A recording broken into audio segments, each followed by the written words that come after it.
No niin, nyt tuli ääni, kohta tulee kuvakin, vai miten sanotaan. Tervetuloa suureen vaalikeskusteluun.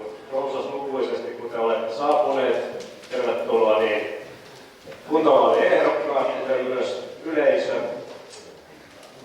Minun nimi on Olli Ristimäki, olen Urilan Sanomien päätoimittaja ja tämän tilaisuuden järjestää Urilan Sanomat ja Urilan kunta yhteistyössä.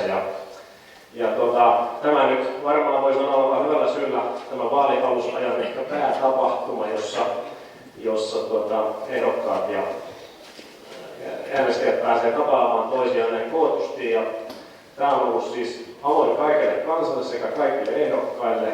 Jokainen edustaa puolueettomat ennen kaikkea itseään ja kaikilla on yksi ääni niin ehdokkailla kuin äänestäjille tässä. Ja toivottavasti me saadaan hyvää keskustelua aikaan.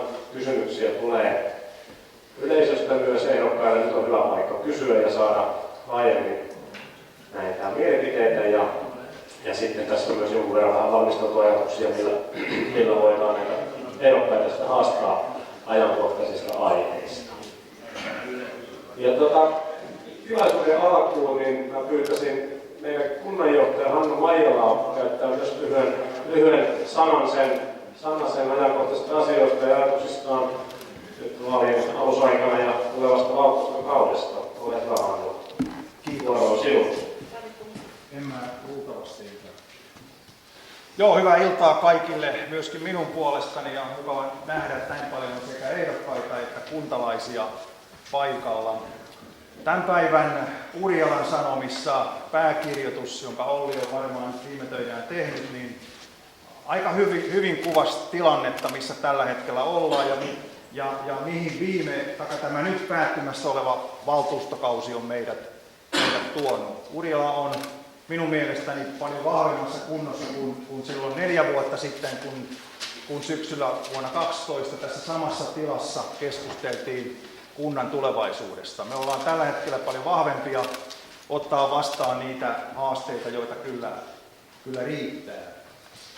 Urilahan ei ole missään lintukorossa eikä missään yksinäisessä paikassa, vaan me ollaan keskellä maailmaa. Meihin iskee kaikki samat trendit kuin koko Suomeenkin ja koko Eurooppaan. Ehkä 2 tärkeintä trendiä, joka meidän täytyy huomioida, on digitalisaatio ja kaupungistuminen. Kaupungistuminen näkyy Urialassa erittäin hyvin. Viime vuonna meillä väkiluku väheni 80 hengellä ja viimeisen 5 vuoden aikana väkiluku on vähentynyt 500 hengellä. Ja se on iso trendi. Mitä sille voi maaseutu tehdä, niin se on iso kysymys, koska nuoret ihmiset haluaa kaupunkiin, missä on sitä actionia. Ja sen estäminen, me tiedetään, se on erittäin vaikeaa. Ja siitä 80 viime vuonna nimenomaan sitä poismuuttoa oli 40 ja sitten syntyvyyden ja kuolleisuuden eroa se toinen 40. Ja se on se haaste, mikä meidän täytyy yrittää myöskin Urialassa tavalla tai toisella nujertaa. Ne, jotka katseli viime lauantaina Uutisaamua, Osuuspankkijärjestön pääjohtaja Karvinen oli paikalla. Hän moneen kertaan näytti tätä omaa kännykkäänsä siinä televisiossa ja sanoi, että kun ihmiset, kansalaiset entistä enemmän käyttää nimenomaan tätä välinettä, ihmisten käyttäytyminen muuttuu. Meidän kaikkien käyttäytyminen on muuttunut ihan lähivuosien aikana.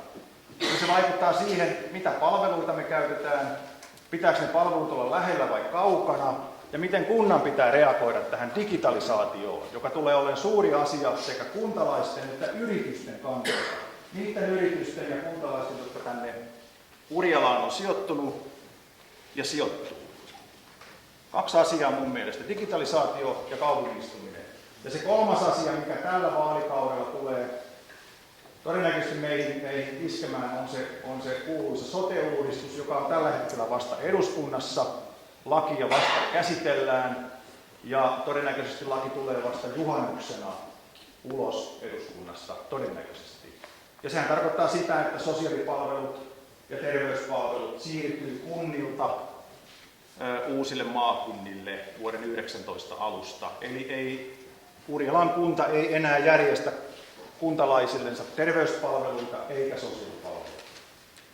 Ja Kun se tulee voimaan sitten todennäköisesti vuoden 19 alusta, niin uudella valtuustolla on tämä ensimmäiset 1,5 vuotta aikaa vaikuttaa niin, että Urjalassa säilyy kuitenkin maakunnan järjestämiä palveluita. Että meillä säilyy jonkinlaiset terveyspalvelut ja sosiaalipalvelut lähipalveluina täällä Urjalassa. Suuri vaara on, että palveluita tullaan viemään lähemmäs Tamperetta täällä Pirkanmaalla. Eli se on ehdottomasti tärkeä asia varmistaa meillä sosiaali- ja terveyspalvelut. Tietysti kunnan harteille jää sitten kaikki muut nykyiset palvelut, sivistyspalvelut, tekniset palvelut ynnä muut, niin kuin hyvin tiedätte, joita on tässä yritetty hoitaa varsinkin tuon kouluasian suhteen kuntoon. Mutta se, mitä itse toivon tänään, että ehdokkaat rohkeasti sanoo, miten sitä elinvoimaa teidän mielestä Urjalassa tullaan jatkossa pitää yllä. Mitä asioita teidän mielestä tulisi kunnan tehdä, että täällä on hyvä asua ja yrittää. Ei muuta. Päätän. Kiitos puheenjohtajasta.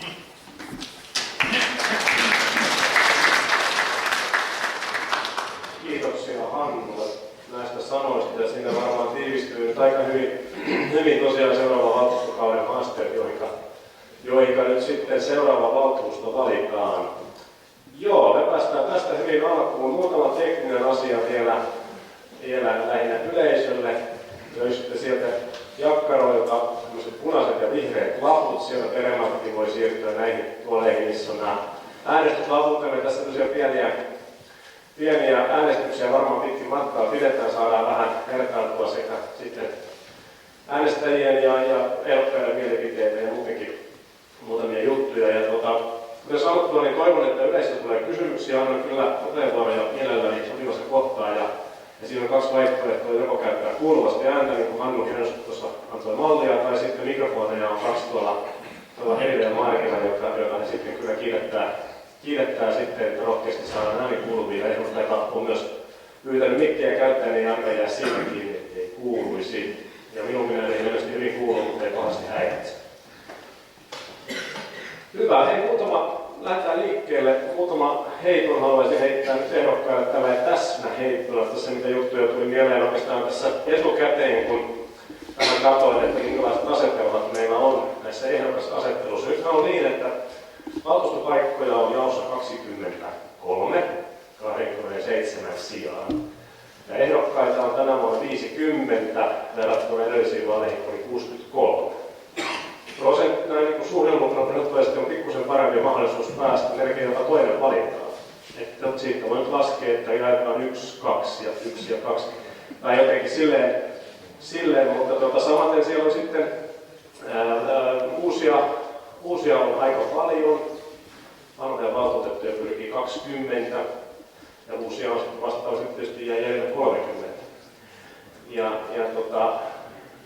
Täällä on myös sukupolven vaihdoksia nähtävissä ynnä muuta. Itse asiassa ajattelin, että heitänkin tästä pienen pallon Villelle. Ville Pirkkonen keskustan ehdokkaana Harkilahasta päin. Kuinka monta kautta ehti isäjäkin istua valtuustossa, hänkin taitaa jossain täällä olla. Ja mikä sai teidät vaihtaa nyt tässä kohden vuoroa? No sanotaan sillä että pelkäsin arvasin, että tämmöinen kysymys voi tulla niin en koe enää, että oltaisiin vaihdettu paikkoja, että lähti omista ajatuksista ja jonkin muidenkin kuin isän ajatuksista tämä, että istun täällä, ei ole pelkästään sukupolven vaihdossa tapahtunut. Okei, selvä. Valtuustokausiin en osaa vastata. Ja, selvä. Okei. Niin, heidät Rapajakin, että montako kautta ei istua. 7 on varsinaisesti. 7 kautta, no se on kyllä kunnioitettava määrä. Sillekin pelkästään voisi pelkästään antaa aplodit, mutta sen lisäksi ehdotan, että onnitellaan myös Ville ja viime viikolla syntyneestä perhelisäyksestä.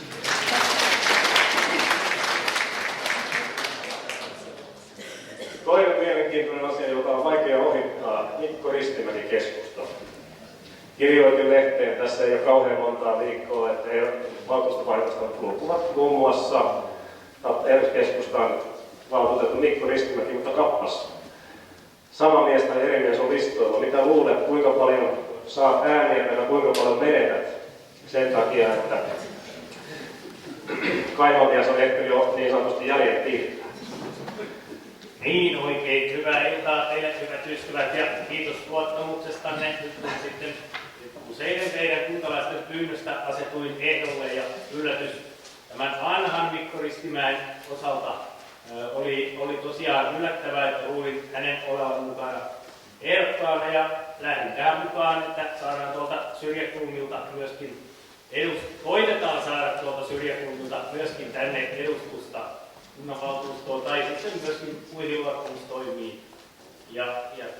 Niin meikäläinen on siinä mielessä hyvä ehdokas, koska olen tämmöinen inhimillinen ja ulospäin suuntautuva ja kannan aina vastuuta tehtävistäni, annetuista tehtävistä. Ja sitten toinen on, että meikäläinen voi mitään isompaa luota, mutta sen, että käytän teidän mielipiteitänne myöskin apuna päätöksenteossa. No niin, siinä tuli jo kovat lupaukset. Se oli jämäkkä avaus. Ja se siitä vielä puuttunutkin, että keskustalla olisi ollut 2 Mikko Ristimäkeä ehdokkaana. Mutta hyvä näinkin. Sitten tuossa muutamasta katselin vähän asiaa, mitä helposti niin kyläpolitiikan näkökulmasta. Ja siellä oli aika muun muassa Halkivahasta taisi olla ainakin vaalikoneeseen vastannut 5 ehdokasta, Urjalan kylästä oli ainakin 5, että ihan hyviä edustuksia niin keskustaimien ulkopuoleltakin, mutta miten se on, mitä sanoisi esimerkiksi Järvisen Kari takarivistä Halkivahan miehenä, että kuinka sinä käy, kun jos on liian pientä kylältä niin monta innokasta ehdokasta, niin kelle ne äänet sitten menee ja onko sinä kyläpolitiikka vaan? No niin, nousen seisoon, vaikka olenkin äärimmäisen pitkä ja istun täällä takana. Tämä on mielenkiintoinen kysymys, että monta ehdokasta pieneltä kylältä, että saattaa hyvinkin olla näin, että tämä ehdokasmäärä jonkin verran voi muuttaa tai haitata jokaisen valintaa, mutta onneksi Halkivastakin on olemassa yksi hyvä ehdokas, numero 4, Kari Järvi. Kyllä nämä tietää, miten tätä peliä pelataan. Kohta ne tappelee sitten mikrofonista. Hyvä, kiitos Kari. Tässä on tämmöinen ihan muutama poiminta tästä ehdokasasettelusta ja siitä voisi puhua paljonkin. Nyt kuitenkin heitän vielä sitten ihan nopean kierroksen, nopeammin kuin äskeinen. Meillä ei ole ihan kaikkia nykyisten valtuustoryhmien puheenjohtajia paikalta, ei oikeastaan ihan lähellekään. Mutta otetaan nopea puolen kierros siitä, että tilanne on tosiaan se, että 4 paikkaa vähenee jaettavista paikoista. Niin keneltähän ne mahtaa vähentää, minkälaisia veikkauksia voimasuhteista voidaan tässä vaiheessa antaa. Ja otetaanpa tästä vaikka Reijo Kuljuntausta SDPn puolesta, niin mikä on oma ajatuksesi?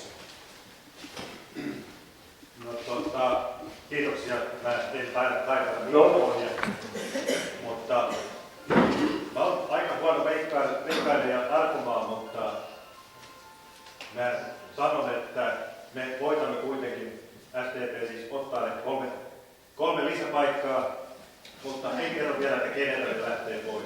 Selvä. Se on Nyt tämä isottelu vaan jatkuu. Haluaa Jaakko heittää kokoomuksen kortin pöytään? No en mä nokittaa lähde tässä kohtaa. Loppuu paikatkin pian meiltä. Kyllä mekin niin vaalivoittoon lähdetään hakemaan, että vähintään se tämän hetkinen valtuutettujen määrä, mutta 1 ja lisää niin. Ja vähintään sama silloin toisin sanoen joku menettää enemmän. Niin, nimenomaan ei lähde sitä spekuloimaan, että sieltä se pois. Joo, entäs Arto Lehtonen perussuomalaisista?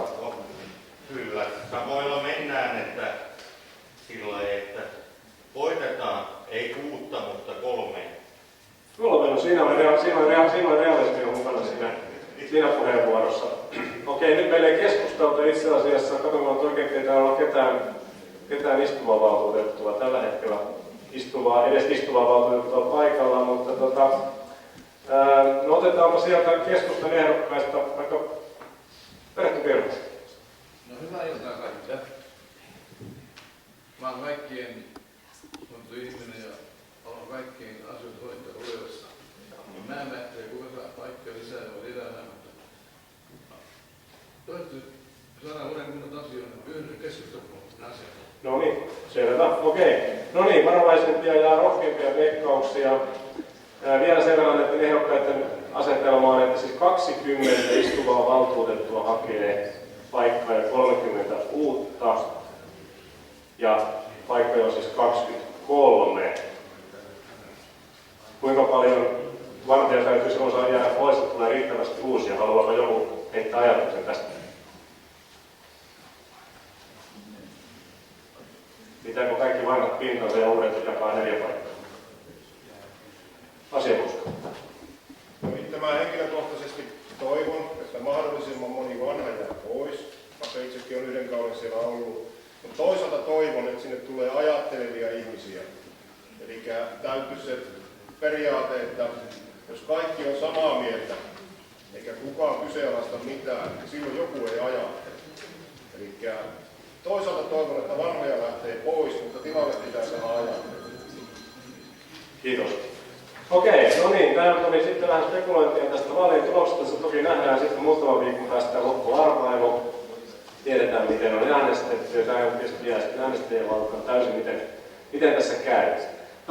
Mennään ajankohtaisiin teemoihin, joita tosiaan Hannu tuossa alkoi jo hyvin nosti pintaan, ja toki on näin, että tämä sote-uudistus nyt on niin kuin päällimmäisenä ja on muuttamassa myös kuntien tehtäviä, rahanjakoa, kaikkia myös kuntalaisten elämä olennaisesti toteutuessaan sillä tavalla, kun tällä hetkellä on suunniteltu, ja se epäilemättä on valtuustokauden tärkeimpiä muutoksia. Hannu sanoi tuossa hyvin, että siinä on 2 vuotta aikaa, ja on 2 vuotta aikaa myös vaikuttaa siihen, että Urjalassa säilyisi terveyspalvelut, ja oltaisiin tässä muutoksessa niin kuin voittajia tai hävittäisi mahdollisimman vähän. Heitetäänpä nyt kysymys ehdokkaille, että miten siihen voidaan vaikuttaa. Mitä te ajattelette, että tässä on tehtävissä, kun nyt on kerrottu, että päätäntävalta sote-rahat menee maakuntaan, jota johtaa isojen kaupunkien dominoima maakuntahallitus, näin niin kuin kärjistetty. Nyt siihen voi heittää ajatuksen, mitä on tehtävissä. Semmoinen asia. Urjalle saada niin sinne yksi meidän puolustaa, meidän kaikkien tämän kunnan terveyskunnan puolesta. Eikä antaa puolueita, vaan ihmisille. Saada yksi puolella.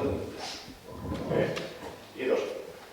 Niin, tämähän valitaan maakuntavaltuusto, valitaan kutakuinkin asukaslukujen suhteessa ja kaikilla kunnilla on lähtökohtaisesti tasoisia edustus, mutta toisaalta pienet kunnat on silloin yksittäisenä kuntana ainakin paitsiossa. Mitä ajatuksia on esimerkiksi siitä, että voiko pienillä kunnilla yhdessä mahdollisuutta vaikuttaa omiin asioisiinsa tai toistensa tilanteisiin näitä isoja keskuskuntien määräävää paikkavaltaa vastaan?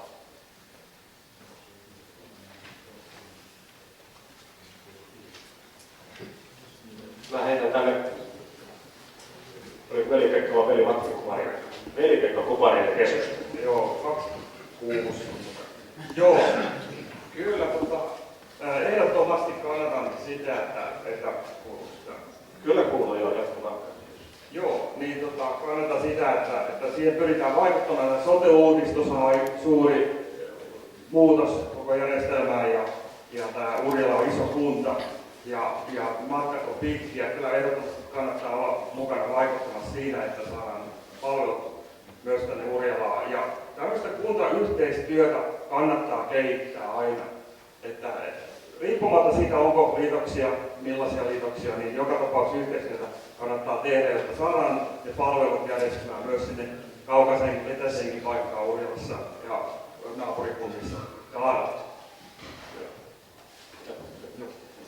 Mikki siinä. Joo, kiitoksia. Tosiaan vielä palatakseni siihen ajatukseen, että nyt parin vuoden aikana, ennen kuin kuluva vuosi seuraava, ennen kuin tämä maakuntahallinto sitten olisi tulossa toimintaan, niin nythän myös linjataan sitä, että mitä yksiköitä, muun muassa sote-yksiköitä tulee maakunnan käyttöön, mitä se ottaa käyttöön, mitä se ei, minkälaisilla ehdoilla. Ja näin, niin katsotteko, että nyt pystyttäisiin vaikuttamaan esimerkiksi siihen, että Urjalaan jää terveyskeskus tai ei jää, tai minkälaisilla ehdoilla se jää? Minkälaista tietoa tai toivoa teillä on siitä? Jaakko Ronkainen, kokoomus. Joo, Mun mielestä me ollaan kuluvalla valtuustokaudella jo vähän linjattu tätä asiaa, että terveyskeskus tänne, tai terveysasema tänne Urjalaan jäisi, että tämä vanhustenhuolto on toiminut. Vanhainkoti on myyty pois, että on vanhustenhuolto siirretty yksityisellä ja uutta vanhusten hoivakotia rakennetaan tuonne sairaalamäelle. Mun mielestä se on yksi semmoinen, mikä edesauttaa sen terveysaseman säilymistä täällä Urjalassa. Ja kaiken kaikkiaan niin, nämä päätökset, mitkä on nyt kuluvalla valtuustokaudella tehty, niin ne kaikki on tukenut tätä siirtymistä tulevaan. Okei, kiitoksia. Oliko vielä joku muu ajatus tästä teemasta? Taina Haapanen keskusta, otetaan tästä uusi ääni mukaan. Ei, olen Taina Valkonen tuolta Urjalankylästä nyt ensimmäistä kertaa numerolla 36. Niin mä tässä vähän listasin kaikkia ajatuksia, niin että... Älä lue koko listaa. Kerro tiivisti. Mä vaan tarkoitan, että sitten tässä kohtaa, kun oli tässä terveydenhuollosta kyse, niin mä oon otsikoinut tämän, jos ei viina, terva ja sauna paranna, tauti on kuolevaksi. Eli musta tuntuu sen perusteella, mitä edesmennyt aviomieheni niin oli hakemassa hoitoa Urjalan terveyskeskuksesta, jota AKA on nyt hoitanut, niin sitä hoitoa on tarjolla. Ensimmäinen lääkärin aika annettiin yli 2 kuukauden päähän. Ja olen kuullut, että joskus niitä saa vasta 3 kuukauden päähänkin. Eli tässä olen lisää tähän vielä haluaisin lukea.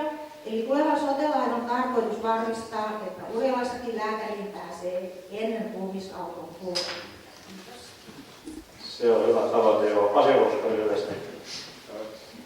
Mä pistäisin kunnanjohtajan nuo asiat toiseen järjestykseen. Siellä tuli ne oleelliset asiat, mutta sote on ehdottomasti tärkeä asia.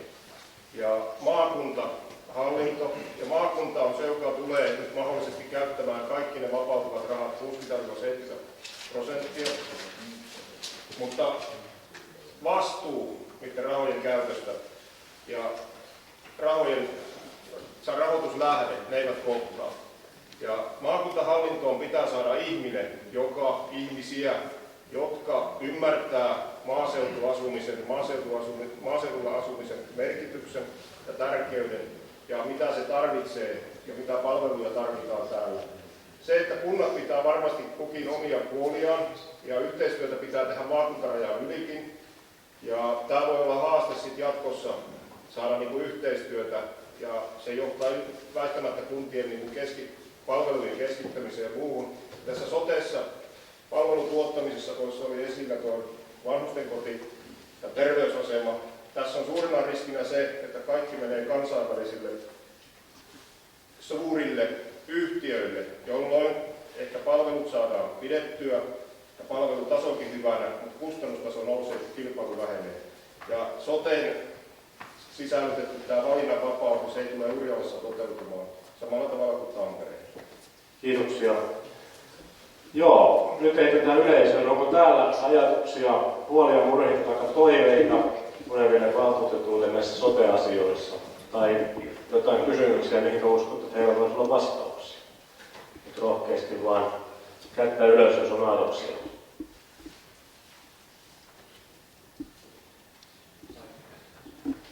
Tästä. Kiitos. Mä näkisin niin, että en tarvitse mikrofonia, kiitos. Sekin näin.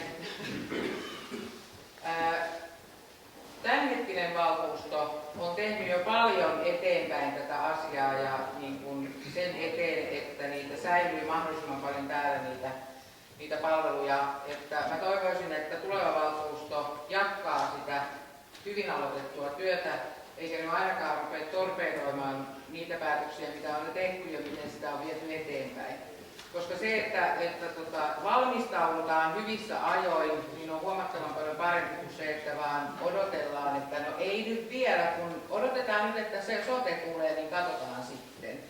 Niin tämä on paljon parempi, että nykyinen valtuusto on jo katsonut sinne eteenpäin ja tehnyt suunnitelmia, niin on hyvä, että uusi valtuusto voi sitten jatkaa tätä erinomaisen hyvin viitoitettua tietä. Okei, kiitoksia Terttu tästä mielipiteestä. Niin, mitä tulee näihin yksiköihin, niin kun se on Reijakulun tuosta, haluaisit vielä kommentoida tähän? No joo, tuohon maakuntahallintoon ja soteen, että maakuntahallinnossahan meillä tulee todennäköisesti olemaan siis valtuustossa vain yksi edustaja. Ja se on todella väärin, että pystyy vaikuttamaan, mutta siellä kun luo yhteyksiä, siellä on paljon pienistä kunnista edustajia, siellä on kaupungin edustajia ja heidän kanssaan kun keskustelee, niin kyllä ne kaupunkilaiset ymmärtää, että kyllä maaseudullakin täytyy ihmisten asua, niin kyllä ne ymmärtää meidänkin ongelmia.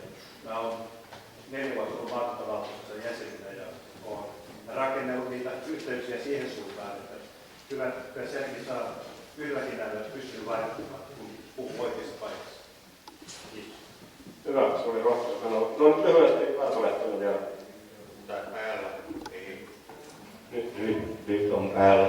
Yksi asia, että puhutaan, että se on vähän niin kuin musta aukko tällä hetkellä, tämä maakuntavaalit ja kaikki sote-uudistus. Niin se saattaa olla vähän väärä sana käyttää tällä hetkellä musta. Eli aukko kumminkin. Kukaan ei tiedä, mitä tulemaan pitää, että sen mukaan pitää mennä eteenpäin tulevaisuudessa. Näin. Välittää siitä. Selvä, kiitos. Joo, okei. No, nyt rupesi vain puheenvuoroa, enkä tohdi näitä suitsia. Ole hyvä, Merja. Tosiaan mä olen Merja Rauta Yliopistosta. Ja mä tuosta sote-uudistuksesta, siitä puhutaan paljon. Ja mä väitän, että meidän kuntalaiset ei oikeasti tiedä, mikä se koko sote-uudistus on. Ja heitäkin tulee sitten itse valtuutetuksi valituksi tai en, mutta heitä kuitenkin uudelle valtuustolle pallo siinä, että se tiedottaminen tämän sote-uudistuksen tiimoilla pitää olla kyllä aktiivisempaa, jotta meidän kansalaiset tietää, mistä on kyse ja mitä päätetään. Joo, se oli hyvä pointti. Varmasti tätä tietoa kaivataan ja sitä jatkossa on tulossa lisää. Nyt mennään sotesta eteenpäin. Tämä on toki tärkeimpiä teemoja, se on ihan totta, mutta tässä meille nostaa vähän muitakin asioita esiin, koska niin kuin on sanottu, niin tämä sote on keskeinen tehtävä, joka näihin maakuntahallinnolle siirtyy. Siellä on muitakin paljon, pelastustoimi estääkseni siirtyy ja muuta, ja sitten kuitenkin kunnille jää edelleen paljon tehtäviä siitä huolimatta, että budjettivallasta suuri osa todellakin siirtyy maakuntaan. Niitä on muun muassa varhaiskasvatus ja koulutus jää kunnille, kaavoitus, maankäyttö, rakentaminen, elinkeinopolitiikka, ympäristötoimi, kulttuuri, liikunta, nuorisotoimi, kiinteistöt ja infra. Aika paljon juttuja. Sanotaan näin paljon sanottu, että varhaiskasvatus ja tämä koulutus on näistä jäljelle jäävistä tärkein. Sanotaanko niin päin, että onko joku eri mieltä? Voi haastaa ajatuksen. Pasi Ruuska on eri mieltä. En ole eri mieltä, sitten en vastaa sitten, jos pitää vastata, että on eri mieltä. Joo, no niin, okei. No ainakin tässä oli ehdokkaan liikuttava yksimielisyys. Mitä ajatuksia on yleisöllä muunlaisia? Annoin tämmöisen mustavalkoisen asetelman. No yhtä kaikki varmaan on näin, että se on ihan kärkiasioita tämä varhaiskasvatus ja koulutus, jota kunnalle järjestettäväksi jää. Ja tämän tiimoillahan on tullut aika paljon keskustelua tässä. Tietysti Urilassa tämä yhtenäiset kouluverkon muutokset kuluvalla valtuustokaudella. Valtakunnallisesti on puhuttanut päivähoito-oikeus muun muassa. Ja se subjektiivisen päivähoito-oikeuden poistaminen, tai mahdollisuus siihen, mikä lakimuutos mahdollisti ja mitä monikaan kunta ei ole käyttänyt.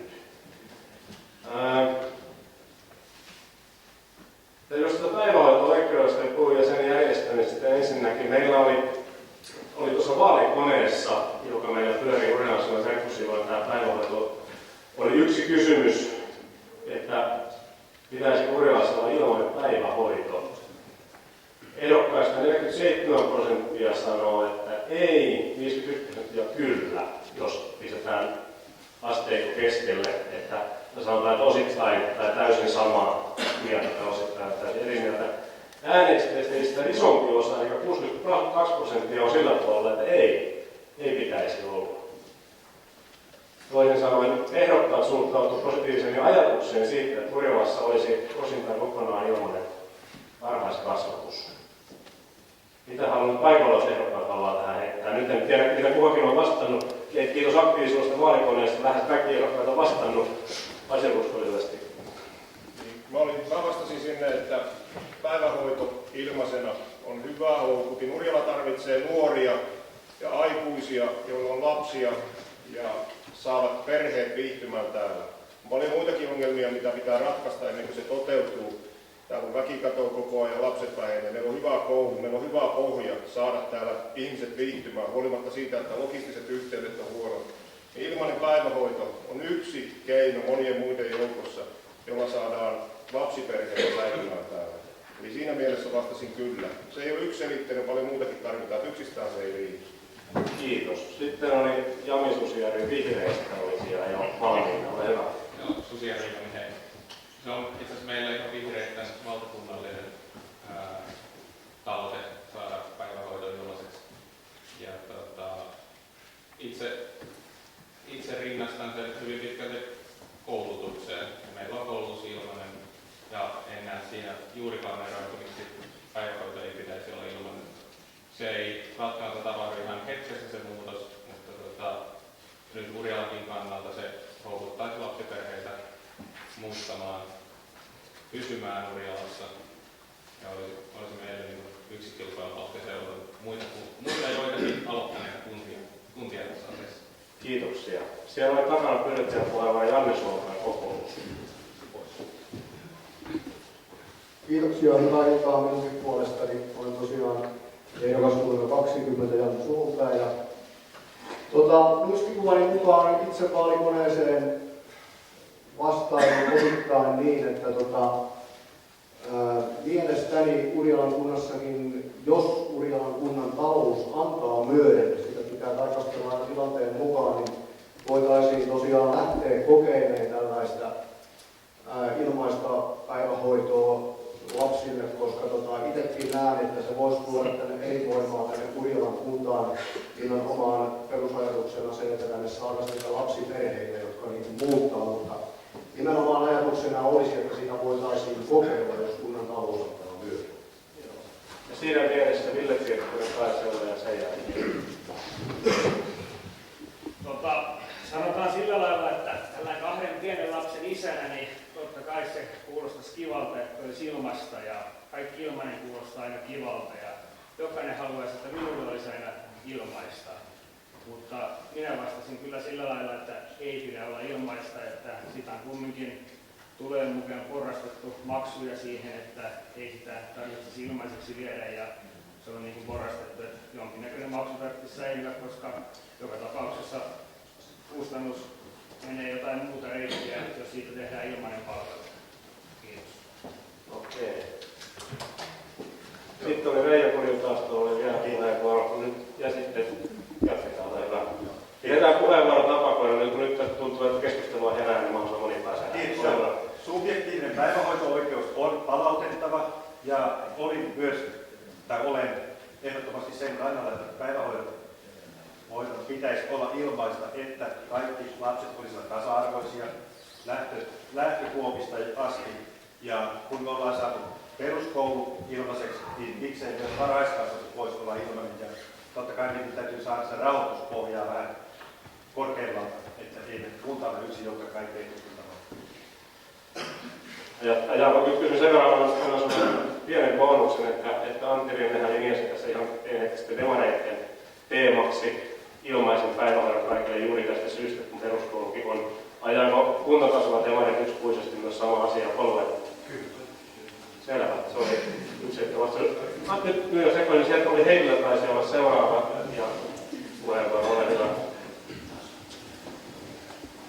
Mä olen Heili kokoomuksesta ja 2,5-vuotiaan tyttären äiti ja niin kuin Ville tuossa sanoi, niin tokihan kaikki ilmainen houkuttelisi. Ja näin poispäin, mutta kyllä mun mielestä laadukkaasta päivähoidosta voi vähän maksaakin, että se ei mua sinänsä harmita, mutta ehkä enemmänkin kaipaa sellaisia joustoja sinne, että kun itse ajaa 170 kilometrin työmatkaa ja mies ajaa melkein saman verran, niin siinä on sellaisia tiettyjä muita realiteetteja, jotka tulee vastaan. Ehkä niin kuin sen päivähoidon sisällä voisi sitten olla sellaisia joustavampia ratkaisuja, mutta olen kyllä valmis maksamaan päivähoidosta. Ja niin kuin Ville sanoi, niin porrastettuhan se on tällä hetkellä. Okei, siinä oli hyvä käyttäjälähtöinen näkökulma. Oliko vielä, siellä oli Christopher Brandis, oli ainakin uusi ääni, ole hyvä. Hei, olen Christopher Brandis.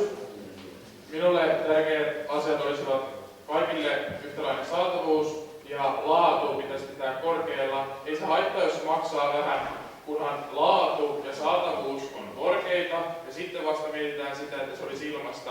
Olisi hienoa, että se olisi ilmasta, mutta pidetään saatavuus ja korkea laatu prioriteettina. No nyt on joo, mä annan Teemu Salminen, ei ole vielä äänessä, ja sitten mennään tässä vähän eteenpäin. Kiitos. Muista puheenvuoron yhdessä. Ole hyvä.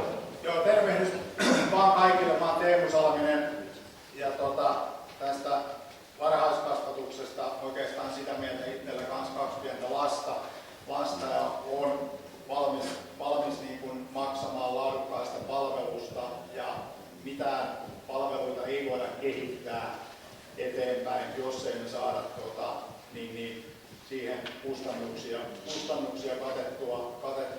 Mun mielestä tämä portautettu malli tällä hetkellä toimii vallan mainiosti. Ihan niin kuin kehittämisen kannalta. Okei, kiitos. Tuo pitää kysyä, saanko kysyä Riitta Railo päiväkodin johtajalta, huomaan täältä, ei ole sovittu, että kysyn, mutta huomaan, että nyt kun täytyy kysyä, että tiedätkö sä, onko laskettu, mitä tämä Urjalassa maksaisi? Toisin sanoen, paljonko lähetystä tulee, ja siinä varmasti parhaiten täällä tiedät, jos se on laskettu. Meidän päivähoitomaksut on aika alhaiset, eli meillä on paljon niitä, jotka maksaa 0 euroa. Että päiväkodissa maksut pyörii siellä 100 000 paikkeilla. Okei, no niin. Hyvä kun sinä sanoit sen, koska mulla oli tässä itselläni laskelma, että Urjalassa se maksaisi, no siis se olisi noin 100 000 euroa. Sitten plus minus jotakin olisi siis se tulojen menetys ilmasta päivähoidosta. Että onko se paljon vai vähän, se on monitahoinen asia. Yle uutisoi tässä ei kovin kauan sitten, että Kustavin kunta tuolla Turun seudullahan siirtyi tarjoamaan 20 viikkotuntia ilmaista varhaiskasvatusta samalla kun kunnan veroprosentti laskettiin 0,25%. Siellä menee hyvin, mutta niin menee Urjalassakin veroprosentteja on laskettu. Ja siellä muistaakseni, jos nyt olen muistivarassa, mutta se kustannus oli siis noin 15 000 – 20 000 euroa, eli siis niin kun, se on 900 asukkaan kunta, toki vielä huomattavasti pienempi. Mutta kysytäänkö yleisöltä, nyt saadaan äänestä, nyt voidaan painaa laput, jos ne on vielä tallessa.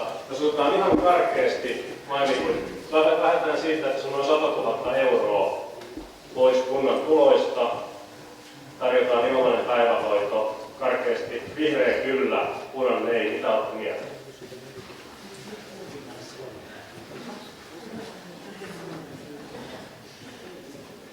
Ei tarvitse varmaan laskea. Ei tarvitse. Joo, eli siis äänestäjät ei ole valmiita. Mitä sanoo ehdokkaat? Sama asetelma, lähdetään siitä, että noissa rahastotoimista puhutaan kokonaan ilmainen varhaiskasvatus, kyllä vai ei?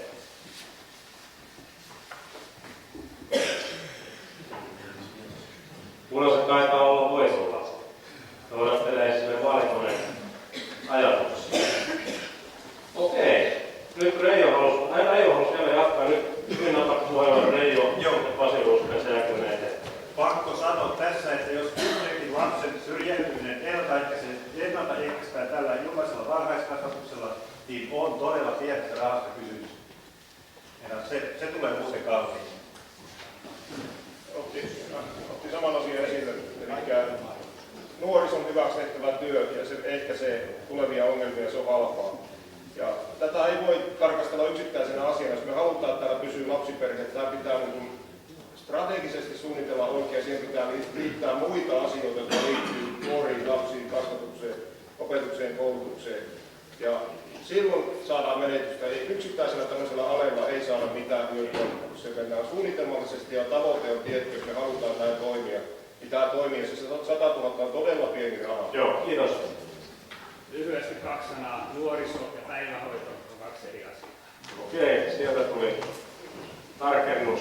Okei. Nyt mennään eteenpäin. Mennään vielä. Yksi asia, että niin vanhukset ja nuoret täytyy ottaa huomioon. Kaikki pitää ottaa huomioon, se on hyvin sanottu. Siinä mennään välissä sitten niin. Sen verran näistä kustannuksista vielä tosiaan, nyt on ajatieto, mikä netistä kaikki löytää pienellä puhuttamissa. Kuntaliitto on laskenut viitaten tähän rinteen ulostuloon tästä demareiden teemasta ja tosiaan mainittu vihreälläkin tämä on esillä, että jos kaikille 3-vuotiaille lapsille tarjotaan sitä 20 tuntia, eikä 4 tuntia päivässä maksutonta varhaiskasvatusta, hintalappu olisi valtakunnallisesti 300 miljoonaa euroa. Puhutaan jo aika erityyppisistä summista, joten haaste on niin huomattavasti vaikeampi. Mutta OAJ:n asiantuntija Ritva Semin on ottanut kantaa tähän ja todennut Nobel-palkitun amerikkalaisen James Heckmanin tutkineen, että varhaiskasvatukseen sijoitettu dollari tuottaa $7-13 takaisin. Tässä tätä voidaan palvotella, niin kuin sanottu, mikään tulee yksinkertainen. Mutta nyt, jos yleisön aktiivisuutta, se pitää palkita, ole hyvä se.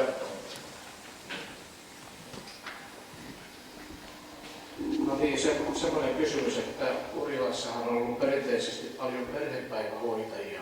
Jos ajatellaan tätä lastenhoitoasiaa alkimaalaisen tai nuutärveläisen tai apolaisesta olevan kannalta, niin päiväkoti on aina kaukana. Ja ilmeisesti on ollut jonkin verran vaikeuksia saada lisää perhepäivähoitajia. Olisiko teillä jotakin keinoja siihen, että heitä saataisiin, jolloin kaikilla lapsilla Urilassa olisi mahdollisuus myöskin tähän päivähoidon muotoon? No niin, siellä oli kysymys ehdokkaille. Haluaako joku tarttua tähän? No täällä on Eri Aaltonen. Eri Aaltonen, onnen numero 13. Mä olen ainakin ymmärtänyt sen asian niin, että meillä päiväkoti täytetään ensin. Ja sen takia syrjäkyliltä esimerkiksi nuuteerata lapset tuodaan kirkolle. Meillä on ollut siellä perhepäivähoitajia, tällä hetkellä ei ole. Menosissa on edelleen 1. Ja siinä mun mielestä on se syy, että lapsia Urjalassa syntyy sen verran vähän tänä päivänä, että meillä on hyvä päiväkoti tässä keskustassa ja se täytetään ensin täyteen ja sitten vasta perhepäivähoitajille lapset. Sen takia niitä perhepäivähoitajia. Okei. 1 syy vain. Oliko muita puheenvuoroja pyydetty? Se on siinä, otetaan vaikka Heidi ja Merja sen, ei sopii. Itse on tosi onnekas, kun tuolta Urjalan kylästä ajan tuonne Tampereen suuntaan, niin minun on aika helppo jättää lapsi tähän Kirkonkylään. Mutta kyllä mun mielestä se perhepäivähoito esimerkiksi just jossain Halkilan suunnalla, niin voisi olla just sen tyyppinen jousto, mikä auttaisi lapsiperheitä työssä käynnissä ja muussa. Mutta se, että miten niitä sitten houkutellaan, niin se onkin ihan toisenlainen juttu, koska varmaan ainakaan palkalla ei kauheasti houkutella siihen tehtävään. Ehkä se on niinku sellainen tehtävä, jolla voi työllistää itsensä, mutta siihen pitää tietysti tuntea myös tietynlaista halua ja paloa, jotta sen tehtävän voi hyvin hoitaa. Joten tämä ei varmaan ole kauhean yksinkertaista vastausta, mutta toki kunnan täytyy linjata se, että haluaako tällaista palvelua ylipäänsä kannustaa.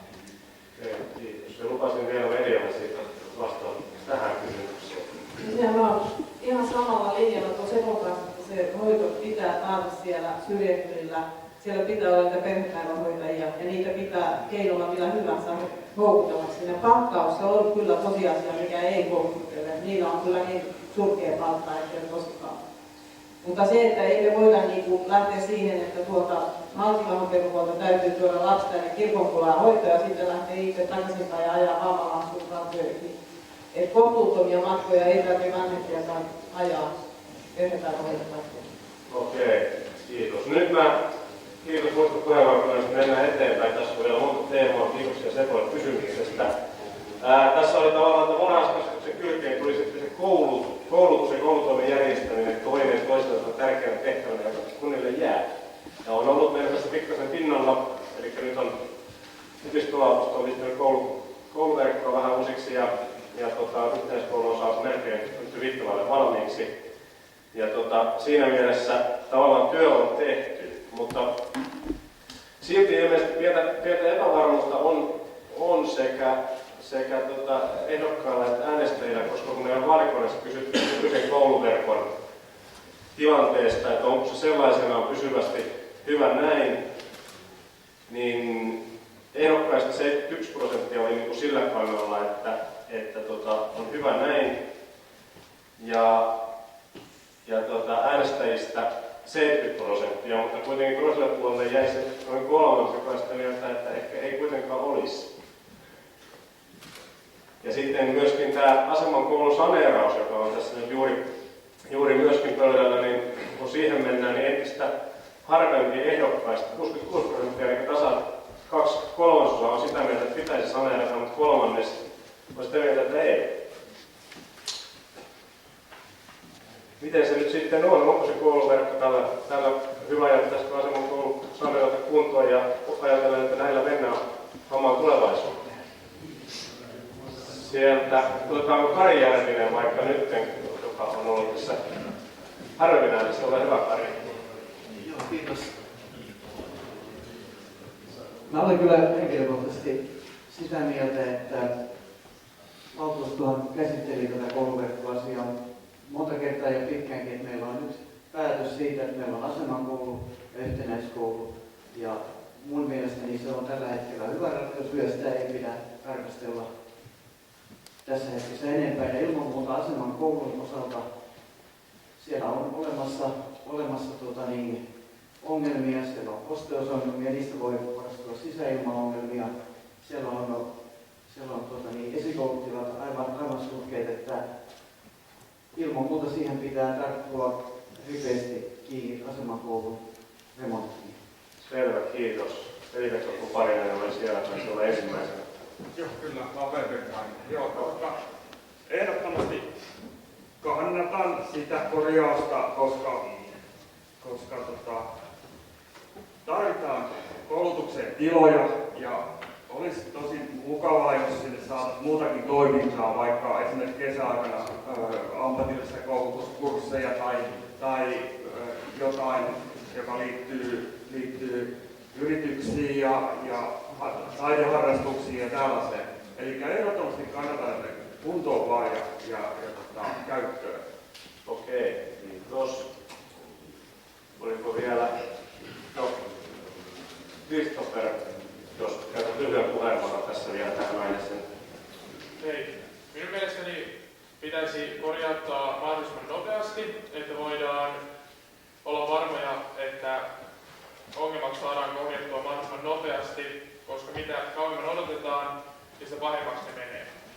Ja nuoria ajatellen, niin olisi hyvä, että nuorilla on mahdollisimman hyvät oltavat. Ja sitten siihen kommentoin, että kun siihen on ymmärtääkseni ajateltu, että olisi lisää tilaa, niin esimerkiksi sinne saisi toimintaa lisää, mutta tässä olen sitä mieltä, että yhtenäiskoululla pitäisi siinä enemmän siihen keskittyä. Joo, kiitos. Se oli Teemulla ajatus ja sitten sen jälkeen vielä Pasiluun. Siis kyllä lähtökohtaisestihan meidän pitää taata kaikille meidän kuntalaisille, opiskelijoille ja samat mahdollisuudet. Ja nyt meillä on tulossa hieno uusi yhtenäiskoulu ja siitä pidetään huolta ja huolletaan ja ylläpidetään sitä, mutta ihan samalla lailla niin kuin aseman koulun osalta niin samanlaiseen kuntoon niin kuin laitettava sekin, ettei käy niin kuin tuossa naapurikunnassa sitten kävi, että siellä pallotellaan ja opiskelijat ja työntekijät kärsii sitten siitä asiasta. Kiitos. Sitten vielä Pasiluun. Tähän taas liittyy monta asiaa. Pitää olla selkeä näkymä tulevasta. Kuinka paljon tulee naapurikunnista oppilaita? Tällä hetkellä tulee Kylmäkoskelta. Kuinka paljon Urjalassa säilyy oppilaita? Kuinka paljon tänne saadaan tulevia oppilaita? Tämä yhtenäiskoulu antaa tänne hyvät eväät, että saadaan asiat pakettiin. Puhdinkoulu on esimerkki siitä, mihin johtaa koulun jatkuva korjaaminen. Yritetään homevaurioita, ilmaongelmia ratkaista, halutaanko uusi sellainen. Eli sekin pitää miettiä tässä. Ja tällä hetkellä tilanne on se, että tässä nykytilassa se näyttää siltä, että pitää säilyttää, niin oikein vaikea päätös on mun mielestä tehdä, että pannaanko sinne vaikka 2 miljoonaa ja 2 vuoden päästä todetaan, että se ei onnistu. Puhtia on korjattu monta kertaa ja lypsetty sitä asiaa eteenpäin ja siinä on ollut tietynlaista kärsimystä ja todellista olemista sen asian kanssa. Kiitos. Haluatko Teo vastata? Joo, siis kyllähän niin kuin Suomessa saneerauskorjaamista on tehty kautta aikaa ja ihan niin kuin onnistuneita ratkaisuja tehty niin kuin suurimmalta osin, että sattunut nyt vaan tähän lähikuntiin pikkusen näitä huonompia onnisia, mutta kyllähän niin kuin saneerausosaaminen rakennusalalla on Suomessa ja huippuosaamista. Kiitos. Otetaan Jaakolla joku ajatus. Kiitos. Niin olen Karin kanssa siitä samaa mieltä, että meillä on siitä valtuuston päätös tässä kouluverkosta ja se päätös pitää, ei me voida pitää Huhdin koulua löysässä hirressä, että lopetetaan, ei lopetetaan, että se korjataan missä laajuudessa, niin se on sitten tuleva valtuuston. Niin, otetaan tästä tämmöinen ajatus, että otetaan ensin nyt pieni äänestys nyt paikalla olevista ehdokkaista. Vihreä silleen, että pitää korjata heti miten, punainen silleen, että ei pitäisi. Saat ihan kohta Ville selittää. Ja siellä yleiset äänestää, kaikki muutkin saa äänestää. Punaista vihreätä silleen, että pitäisi korjata heti parhaan taidon mukaan, punainen silleen, että ei pitäisi. Sielläkin joku voisi tajua, että ei välttämättä. No niin, otetaan puheenvuoro sieltä. Hannu Nissi, ole hyvä. Joo, mulla oli vähän nämä koulut sekaisin, kun täällä puhuttiin aseman koulusta ja Huhdin koulusta, ja mulla on semmoinen käsitys, että tämä lukio ja yläaste, niin se olisi niin kuin puolittava koulu, ja aseman koulu kai on se, mistä nyt keskustellaan, mutta yleisölle taitaa olla vähän epäselvää, että kummasta nyt puhutaan. Kyllä aseman koulusta nimenomaan puhutaan, voimme sanoa, että siellä Huhdin kouluun viitattiin, ja sehän on niin ikään korjauksen tarpeessa, mutta on taitettu jo sulkea, ja kohta jatkokäytöstä ei ole tietoa. Tämä on totta. No, nyt sieltä Juhalla on ajatus. Asiat koskettaa mua aika läheltä, niin yleisölle tiedot, että aseman kouluhan on saneerattu noin 80%. Siitä on jätetty yksi siipi saneeraamatta, että kyse ei ole koko koulun saneerauksesta. Se on erittäin hyvässä kunnossa, toki tarvitsee päivittämistä tämmöisen tietotekniikan ja muun osalta vastaavaan tasoon kuin tähän yhtenäiskouluun. Mutta meillä on vuodesta 2013, jolloin sen suunnitelmat valmistui, sen saneerauksen, niin 14, 15, 16 vuodet ovat erittäin alhaisia syntyvyysvuosia. Ja tänä vuonna on juuri tänään saamani tiedon mukaan syntynyt 7 lasta. Siksi esittelijänä olen ollut sitä mieltä, että sitä pitää päivittää sitä suunnitelmaa. Okei, joo. No, nyt mä äsken jo sanoin, että Ville Kekkonen oli ainoa, että täällä punaista. Sä oot sitä, että ei pitäisi saneerata. Kerro, mikä on oma ajatuksesi tästä. Mietin, mikä on punaisen lapun tarkoitus, ja tiesin, että en päässyt vastaan 2 edelliseen kysymykseen. Punaisen on puheenvuoro, mitä valitsin. On se teidän. Niin, painotan, että en pidä sellaista ihmistä, joka palaa vanhoihin kysymyksiin, mutta sen verran täytyy palata siihen lasten kuljettamiseen, että ei sillä ole mitään väliä, mitä aikuinen joutuu ajan autolla. Täytyy miettiä sitä, että tarvitseeko sitä pikkulasta, oli se vuosi tai 3, niin sitä kuljettaa 60 kantia päivässä turhaan. Sitten tähän kysymykseen, niin en päässyt kommentoimaan muuten kuin punaisella lapulla. Niin jos en väärin muista, niin Hurjan Sanomien vaalikoneessa oli, että kysymys muotoiltu näin, että pitääkö remontti tehdä ensi vuonna. Siinä ei kysytty, että tehdäänkö vai eikö tehdä. Ja siihen kysymykseen vastasin, että ei pidä tehdä ensi vuonna. Eli siirtää, eli pitäisi tehdä, mutta siirtää sitten. Ei kun tänä vuonna. Niin. Ei, vaan ensi vuonna, koska kysymys oli tehty tänä vuonna. Niin. Meillä on tehty yhtenäiskoulu ja kun puhutaan siitä, että pitäisi olla lasten ja nuorten koulutuksen ja kaiken samanvertaista, niin silloin on samanvertaista, jos on päätetty, että laitetaan kouluja kiinni ja siirrytään siihen yhteen kouluun, silloin on kaikkea samalla viivalla. Eikä yksi koulu ja sama kaikille. Kyllä. Okei, se otti kantaa myös kysymyksiä heti alkoi käsiä nousta. Reijo taisi olla nopein. Nyt tähän ihan lyhyet kommentit. Joo, tosiaan tuo kouluverkko kysymys oli esillä, niin Lauri silloin yhden koulun kannalla, että kaikki nuoret sais samanlaisen koulutuksen yhdessä hyvässä koulussa, mutta silloin kuitenkin enemmistö voitti ja jäi toi aseman koulu vielä toimintaan, ja kun se on toiminnassa, niin se pitää myös korjata. Ei ole muuta vaihtoehtoa korjata se kuntoon. Joo, kiitos heille.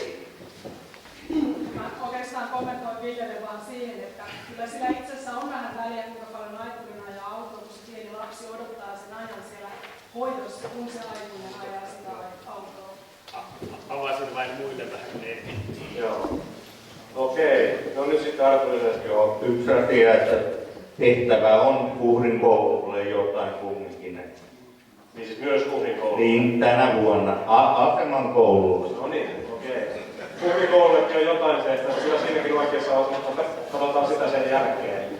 Okei, nyt oli vielä puheenvuoropyyntöjä. No, Pasi Ruuska lyhyesti, sitten Janne Eri ja sitten... Ihan tarkentavana otin Huhdin koulun esimerkkinä epäonnistuneesta koulukorjaamisesta, sillä täällä on hämmennystä. Eli aseman koulusta keskustellaan, mutta siellä on riskinä samantapaiset. Jos epäonnistutaan siinä korjaamisessa, ei saada kunnolla niitä vesivahinkoja ja muita pois, niin voi olla sama. Selvä, sitten on Janne. Kiitoksia.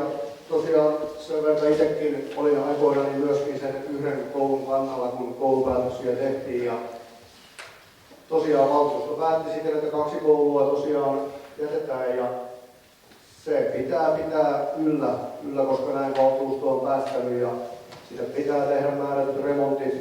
Mutta itse oikeastaan olen nyt vähän sillä kannalla, että pitää katsoa, tehdäänkö ne niiden suunnitelmien mukaan, mitkä on olemassa, vai lähdetäänkö niitä hiukan muuttamaan sitten, jos lapsimäärät pienenee ja muuta, että tehdäänkö se remontti niin siinä laajuudessaan, mitä nyt jo tällä hetkellä on päätetty. Kiitos, ja sitten oli Erjola vielä tähän teemaan puheenvuoroon.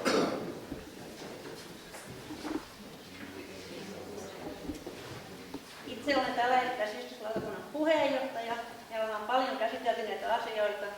Ja Huhdin koulu ja Aseman koulu menee monesti tosiaan sekaisin. Ja nyt tämä Huhdin koulu, joka on just muuttamassa tänne uuteen kouluun, niin meillä on ihan tarpeeksi siellä esimerkkejä, jotka on sairastunut. Niin sen takia toivon, että Aseman koulu korjattaisiin mahdollisimman pian, ettei meille kävisi ihan samalla lailla. Siellä on henkilökunnassa sekä oppilaissa täällä Huhdin koululla aika paljon oireita. Että ei saada Aseman koulussa samalla lailla. Joo, hyvä. Kiitos. Okei. Oliko vielä annetaan mahdollisuus yleisöstä joku nopea kommentti tähän kouluasiaan? Juha, pyydä sä kommentti, kun mä en saa enää puheenvuoroa, että näin mahdu tähän. Mahtuminen. Ei mahdu tällä hetkellä.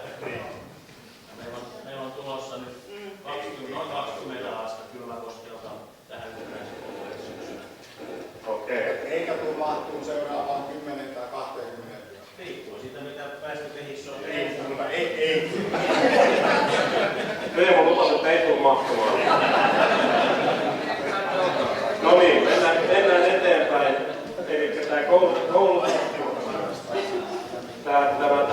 kouluverkko ja varhaiskasvatus, ja tässä herätti keskustelua. Hyvä niin, keskustelu jatkuu. Jos vielä vähän kopastaa näihin muihin palveluihin, mitä on kaikkea luettelin siellä alkuun, mitä tässä jää. Mutta niin, tässä viittaa tähän vaalikoneeseen toistuvasti, mutta oikeastaan nyt kysyn tässä välissä, kukaan ei katso ihan silmät ymmyrkäisenä, kuinka moni on käynyt Urjalansillan vaalikoneen täyttämässä. Aika moni, ja ehdokkaista melkein kaikki, olisi ainakin pitänyt. Joo, kyllä. Joo, no niin siellä on koetettu kerätä teemoja, jotka tässä nyt puhuttaa sen takia, että toistuu tässä ja nyt viittaa näihin vaalikoneen tuloksiin, jotka siis on nyt eilettäin kerätty eilen noin reilun 750 vastauksen otannalla, joka on tähän asti tullut ja ehdokkaista, kuten sanottua, siellä on 50-44, eli pidän ihan hyvänä määränä. Tämä on tulosten vertailtavuus, kerrotaan tässä kohden. Siellä kysyttiin vähän tällä niin valintakysymyksenä, että mihin asioihin pitäisi Urjalassa budjetoida enemmän rahaa. Eli siis se on niin tämmöisiä tavallaan painottamista asioita. Äänestäjien sekä ehdokkaiden mielestä pitäisi budjetoida enemmän rahaa terveyden ja vanhusten hoitoon. Se on hyvä asia. Niin voidaan vielä ensi vuodelle tehdä, sen jälkeen budjetoi joku muu. Mutta jos katsotaan näitä muita sen lisäksi, niin äänestäjien mielestä eniten kunnallistekniikkaa ja työllisyyden hoitoon ja ehdokkaiden lisäksi mielestä myös kunnallistekniikkaa, mutta työllisyyttä enemmän tähän opetukseen. Mutta tämä toistuva nimittävä tekijä on siis tämä kunnallistekniikka, johon toivotaan lisää rahaa. Ja sitten tulee tämä työllisyyden hoito ja opetus. Minkälaisia ajatuksia on ehdokkailla siitä, että mikä tämän esimerkiksi jos otetaan vähän vastakkain kunnallistekniikkaa ja työllisyyden hoito, kun tässä jo käsiteltiin opetusta, niin tässä ajatuksia, miten niiden välillä pitäisi resurssoida. Otetaan tämmöinen vaan verkkokohta, annetaan Jamille puheenvuoro tässä tähän kohtaan. Voi muutenkin kommentoida näitä painopistealueita. No, jos suoraan näistä, niin mä varustaisin työllisyyden hoitoa, jota kautta me saadaan rahaa myös sen kunnallistekniikan hoitoon sitten jatkossa. Se oli hyvä logiikka. Siellä oli Petri Kuparinen ajatus. Joo, muuten sanon päinvastaisessa järjestyksessä. Kunnallistekniikan ajatellaan tätä paikkaa. Tämä on keskellä suuria kaupunkeja, Turku, Tampere, Hämeenlinna, Helsinki. Ja just nämä hyvät yhteydet on se, että tärkeintä myös tietoliikenneyhteydet ja tietoverkot. Kuuluuko tämä? Joo, jatka vain. Joo, eli ja mitenkään unohtamatta tätä työllisyystilannetta. Ja juuri tähän tähdätään, että saadaan elinvoimaa kuntaan. Okei, hyvä. Kiitos. Oliko jotain muuta ajatuksia vielä näistä muista palveluista ja niiden priorisoinnista? Pasi Ruuska. Urjala infra on aika lailla etuperällä. Siihen on todella panostettu suunnitelmasta pitkään aikaa. Se on paranemassa. Ja kun infraan panostetaan, se myös työllistää, kun osataan hankkeet suunnitella ja kilpailuttaa sillä tavalla, että se työllisyysvaikutus jää paikallisesti. Eli minun mielestä menee näin päin se asia aika paljon. Tietysti ne infrahankkeet on aika pieniä, mutta niitä pitää tehdä koko ajan. Eikä kunnallistekniikkaa kuntoon laittamalla myös työllisyyttä kuntoon. Okei. Sitten oli Janne Sopa ja Kari Järvinen siellä. Löytyykö sieltä? Tästä. Sieltä löytyy. Kiitos. Sen verran haluaisin vielä tuoda tässä mainitakseni semmoisen asian, kun puhuttiin näistä investoireja ja muita,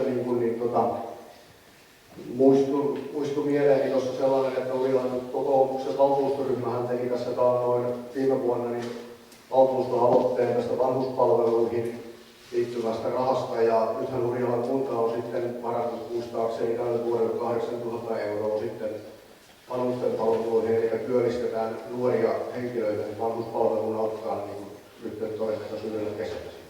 Okei, joo. Siellä on Karilaisena vieressä.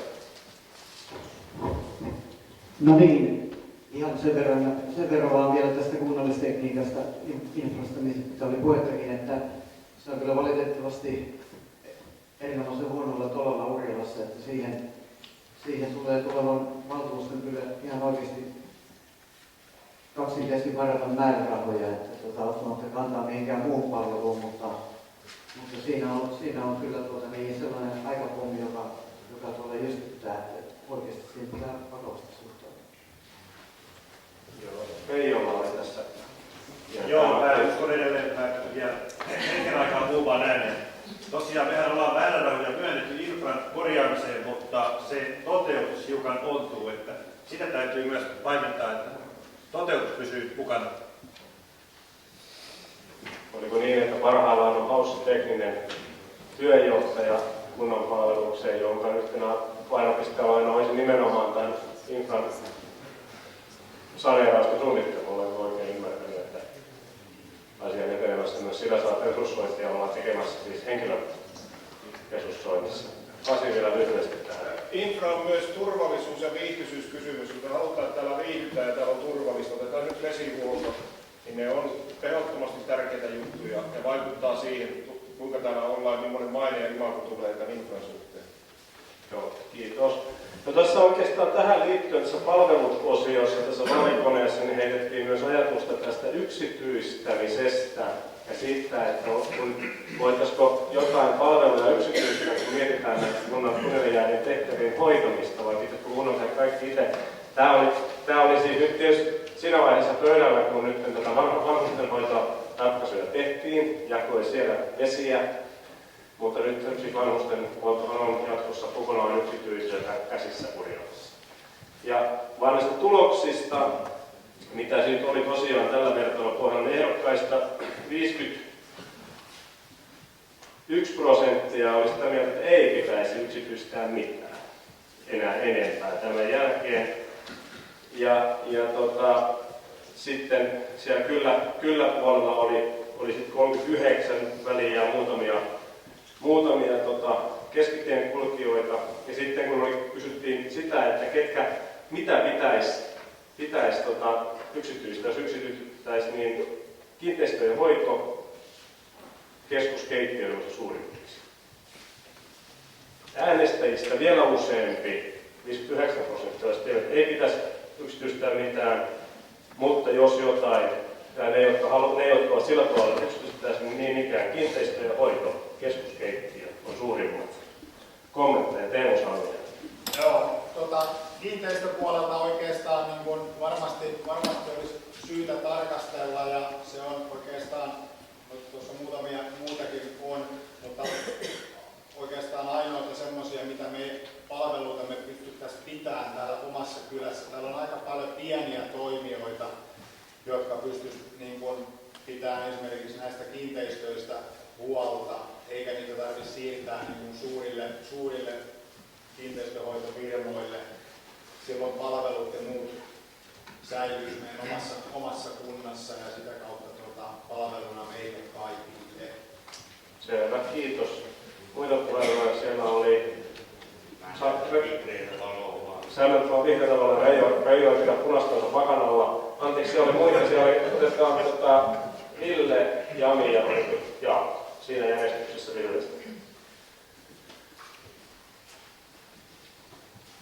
No niin, eli Teemun kanssa samaa mieltä tästä asiasta, että tähän kiinteistöhoitoasiaan juuri niin kuin hän kertoi, niin pystyttäisiin yksityistämään ja sitä löytyisi omasta kunnasta varmasti siihen tekijöitä ja osaamista siihen asiaan. Keittiöasiaan, niin sehän nyt on ehkä semmoinen mielestäni itsestäänselvyysasia, että sitä on laadukasta palveluntarjoajaa tarjolla, niin on kilpailuttamisvaihtoehtoa kannattaa harkita. Selvä. Sitten Jami jälleen. No aika pitkälti samalla linjalla aikaisempien kanssa, eli kiinteistöhuolto ja keskuskeittiö on kaksi, mitkä on noista tietyllä tavalla myös helppoimmat ulkoistaa, ja niihin uskon, että löytyisi Urjalasta osaamista, eli pystyttäisiin ottamaan paikallisesti.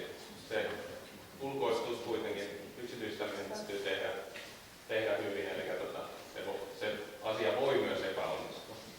Okei, hyvä. Sieltä Jaakolla. Joo, tässä herrat kyllä tyhjensis pajatson, että olin ihan samaa mieltä.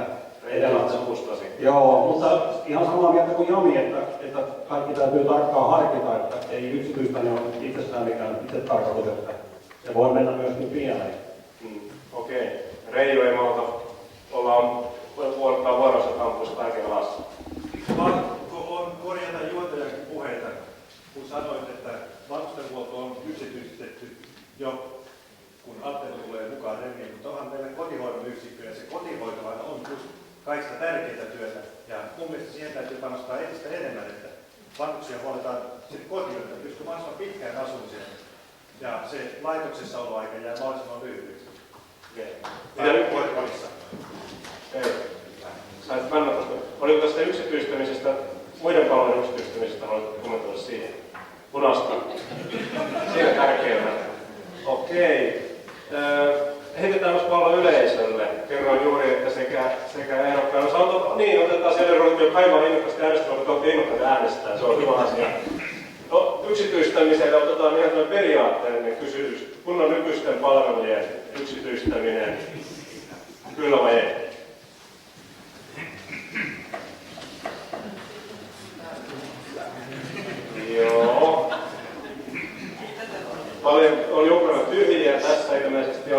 haastava aihe, mutta vihreän puolella on ne, jotka äänestää, eli harkita pitäisi. Artun ja Juhalla on vielä ylöspäin. Joo. Kyllä siellä on viisaita virkamiehet, ei naulata seinälle, se on hyvä tässä vaiheessa. Joo, tämä on tietysti haastava asia, tästä on hyviä pointteja siitä, että toisaalta kunta työllistää, mutta kunta voisi työllistää samalla palvelulla myös sitten niin kuin kuntalaisen yksityistä puolelta, mutta tietenkin kilpailuttamisessa on aina riskinsä ja palvelun laadun tarkkaileminen on silloin erityisen haastava ja arvioiminen etukäteen, ja tästä on siis hyviä ja monia kokemuksia. Onko Teemulla on ajatus vielä tähän? No, nopea napakka, että kyllähän näissä osaaminen nousee arvoon arvaamattomaan näissä kilpailutusasioissa, eli niistä pitää olla selvillä ja kehittää ja halua niin selvittää, että miten niitä oikeasti tehdään, niitä pystytään tekemään sillä lailla, että niitä palveluita oman kuntaan jää. Okei, hyvä, kiitos. Tämä tästä. Vielä haluaa yleisesti joku kommentoida tätä palveluyksityistä asiaa. No nyt otetaan sitten Juhalta ja Hannulta ajatukset. Joo. En nostanut nappua siinä ensin, koska se on vähän kinkkinen asia, mutta omalta sektorilta perusopetuksessa en mitenkään näe, että koulukeittiö toimisi yksityisenä, koska he on perusopetuslain mukaisen, oppilashuoltolain mukaisia oheiskasvattajia. Jos oltaisiin toisen asteen oppilaitossa, niin silloin voisi olla eri asia. Okei, se oli hyvä tarkennus määräyksestä. Joo, tässä voin ehkä vähän keventää tätä vanhustenhuoltopalvelua, koska äsken en osannut kyllä sanoa juuta enkä jaata ja eikä kaimakaan osata tässä sanoa. Mutta niin tuli vaan mieleen, että meillähän on nyt kuitenkin tässä, että onko se yksityistämistä, kun Posti on siirtymässä pois näistä varsinaisista toimistotoimintaa ja tuomassa mukaan tätä vanhuspalvelua ja ihan lumiaurausta ja ruohonleikkuuta ja kaikkia muuta kaupassa käyntiä ja semmoista, niin minkälaisen mahdollisuuden te näette täällä vanhuspalvelulla, jos kilpailutetaan ja annetaan ne Postin hoidettavaksi? No niin. Periaatteessa nyt kohta voidaan ihan kaikki tehtävät antaa Postin hoidettavaksi. Kaikki käy paitsi Postin jako. Joo, punaista vihreitä vähän joo näyttäkin, mutta nyt otetaan nyt kommentti tähän, kun tämmöinen pallo heitettiin. Niin. Joo, siis kannatan, että on yksityistä, mutta pitää myös olla sitä yhteistä toimintaa tässä, eli ei pelkästään yksityistämistä, koska nyt ollaan vaarallisella vesillä siinä suhteessa, että miten se sujuu, eli pitäisi olla myös valvontaa, että hinnat ei karkaa ja tälleen. Kiitos. Oliko joku muu vielä heittää tähän ajatukseen? No, siellä on Jannella käsityksessä. Kiitoksia. Niin, omasta mielestäni tällä hetkellä nyt ei Urilan kunnassa ole mitään sellaista, mikä pitäisi yksityistää, että mennään tapaus kerrallaan eteenpäin ja punnitaan niitä sitten, tai uusi valtuusto tulee punnitsemaan niitä sitten tulevaisuudessa aina tilannekohtaisesti. Mutta sitten itse asiassa sen verran piti tuossa sanomani, että nyt esimerkiksi kun tulevaisuudessa Urilan kunta ostaa Attendolta vanhuspalveluita tässä jonkun aikaa ehkä vielä ennen sotea, mutta sen jälkeen esimerkiksi kun sote tulee ja mahdollisesti nämä kaikki palvelut sitten siirtyy sinne valtion puolelle, niin itse näkisin esimerkiksi sen hyvän asiana, että Attendo on tälle paikkakunnalle tullut toimimaan ja tuomaan tätä vanhusten palvelua, koska epäilen, että Attendolla on paljon suuremmat mahdollisuudet kilpailla niissä hinnoissa sitten myöskin siellä valtion maakuntatasolla, kun maakuntavaltuusto tulee tekemään mahdollisia päätöksiä siitä, että mitä täällä säilyy täällä Urjalassa, onko täällä terveysasema ja vanhuspalvelut yleensä. Joo, kiitoksia. No niin, nyt mennään tässä kohdassa eteenpäin, mutta ollaan varmasti osittain myös ihan samoja perusteet päällä pyörittämään tähän talousasioihin. Kunnanhallitus käsittelee tulevana maanantaina tilinpäätöstä ja toimintakertomuksesta, josta otin pienen ennakkohiipasun tästä pykälän esittelytekstistä, jossa todetaan Urilan kunnan taloudellisesta tilanteesta viime vuoden lopussa, että se on vuosikatteeltaan ja tilikauden tulokseltaan talousarviota parempi. Vuosikate jäi 1,4 miljoonaa euroa positiiviseksi, kun sen arvioitiin jäävän noin 1,2 miljoonaa euroa voiton puolelle. ja vahva vuosikatteluksi tilikauden tulos on noin 555 000 euroa ja siten 340 000 euroa ennakoitua paremmin. Taseessa, kun on aiempi vuosi ylijäämää 620 000 euroa, niin taseen ylijäämästä muodostuu siten noin 1,2 miljoonaa euroa. Hyvin menee, mutta menköön. Nyt aivan oikein, jos on joskus aplodien paikka, niin kyllä tässä on. Mutta nyt kysymys kuuluu, että mitä sillä rahalla sitten tehdään. Me kysyimme tätä vaalikoneessa ja tässä kohden ehdokkaat ja äänestäjät on kyllä liikuttavan yksimielisiä. Lähes prosentilleen 2/3 molemmista on sitä mieltä, että pitäisi maksaa lainoja enemmän kuin laskea veroja.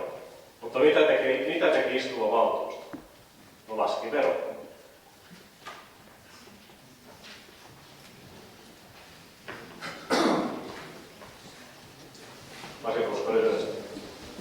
Veron laskulla on keskeinen merkitys sille, miltä näyttää ulospäin Urjalan kunta. Se on ensimmäisiä asioita, mitä katsotaan tänne tulossa. Mä itse tulin Hämeenlinnassa ja mä tulin Urjalaan 8 vuotta sitten. Mun verot nousi 2,5% selkäpiitä kylmässä. Ja se on yksi, mikä antaa niin kuin imagoon, vaikka feikistä pitää pysyä erossa, ettei mitään väärää mielikuvaa luo, mutta kunnan veroprosentti on keskeinen tekijä tässä. Mutta ei riittävästi kyllä ihmeesti tuossa. Mitä muita puheenvuoroja oli? Siinä oli ihan Pasin kannalla.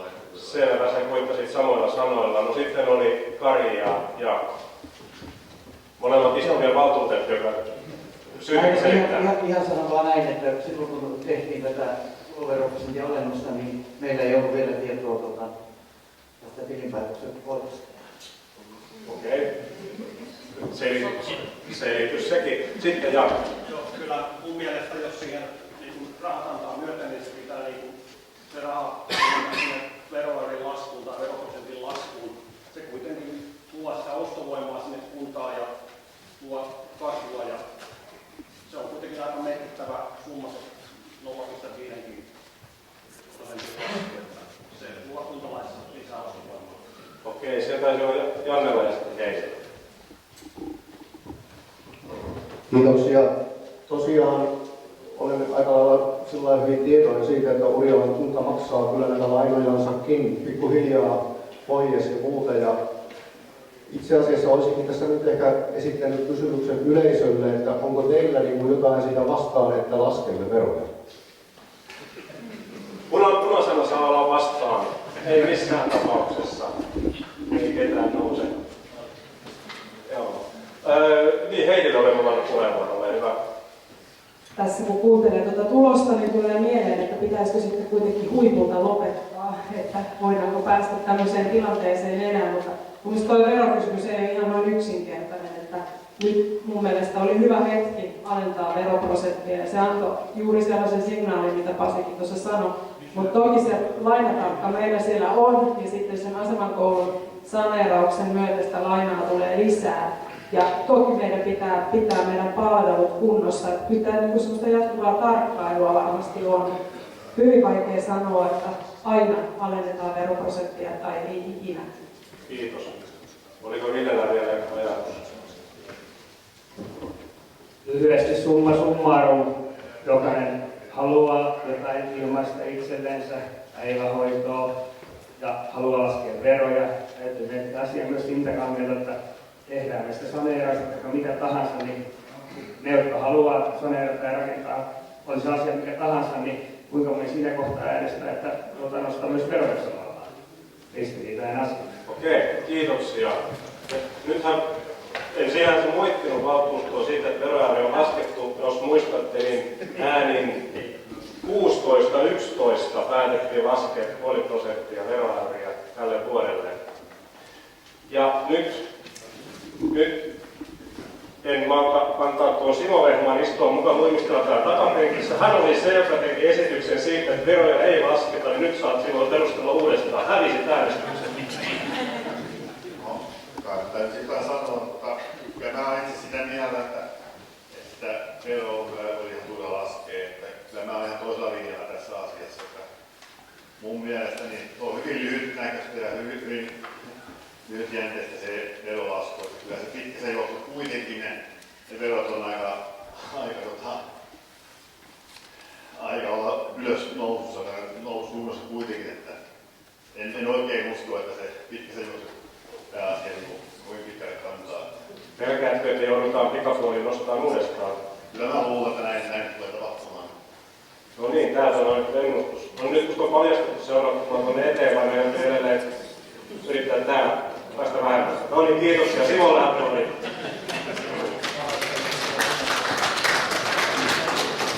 Okei.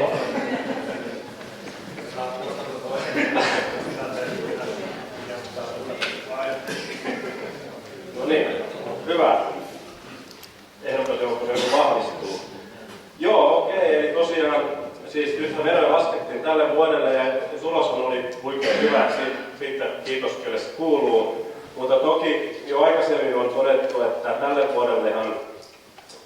vuodellehan budjetti, siis tulosennuste on negatiivinen, joka johtuu siis lähinnä tästä vanhainkodin myynnin tuomasta tappiosta, joka on periaatteessa ilmeisesti enemmän kuin kirjanpidollinen asia, mutta sitten taas sen vanhainkodin kulujen siirtyminen pois seuraavalta vuodelta pitäisi vahvistaa seuraavan vuoden tulosta 600 000 euroa. Eli suunnassa on paljon hyviä asioita, mutta toki on paljon asioita, mistä ei tiedetä. Mutta lainakanta, jos mennään tähän, että jos pitäisi maksaa lainaa ja laskea veroja, lainakanta on siis 10,6 miljoonaa euroa viime vuoden lopussa. On siis ennakoitu myös, että tämä yhteispuoli-investointi lisää kunnan lainakantaa, mutta myös heikottaa tulevien tilikausien tulosta poistojen kautta. Eli jos kävisi niin kuin Simo tuossa vähän jo manasi, että tulevat vuodet ei ole niin lihavia, niin miten sitä taloutta pitäisi sitten yrittää pitää kurssissa? Tätäkin olemme kysyneet siellä vaalikoneessa. Ehdokkaat niin kuin tämmöisellä jälleen karkealla asteikolla, mikä siellä on teknisesti helppointa, eli säästöjä vai veroja. Ja kun jos liukuasteikko, katsotaan, että jommalle kummalle puolelle keskeltä, niin ehdokkaat tasan 2/3 sitä mieltä säästöjä ja 24% niin verojen korotusta.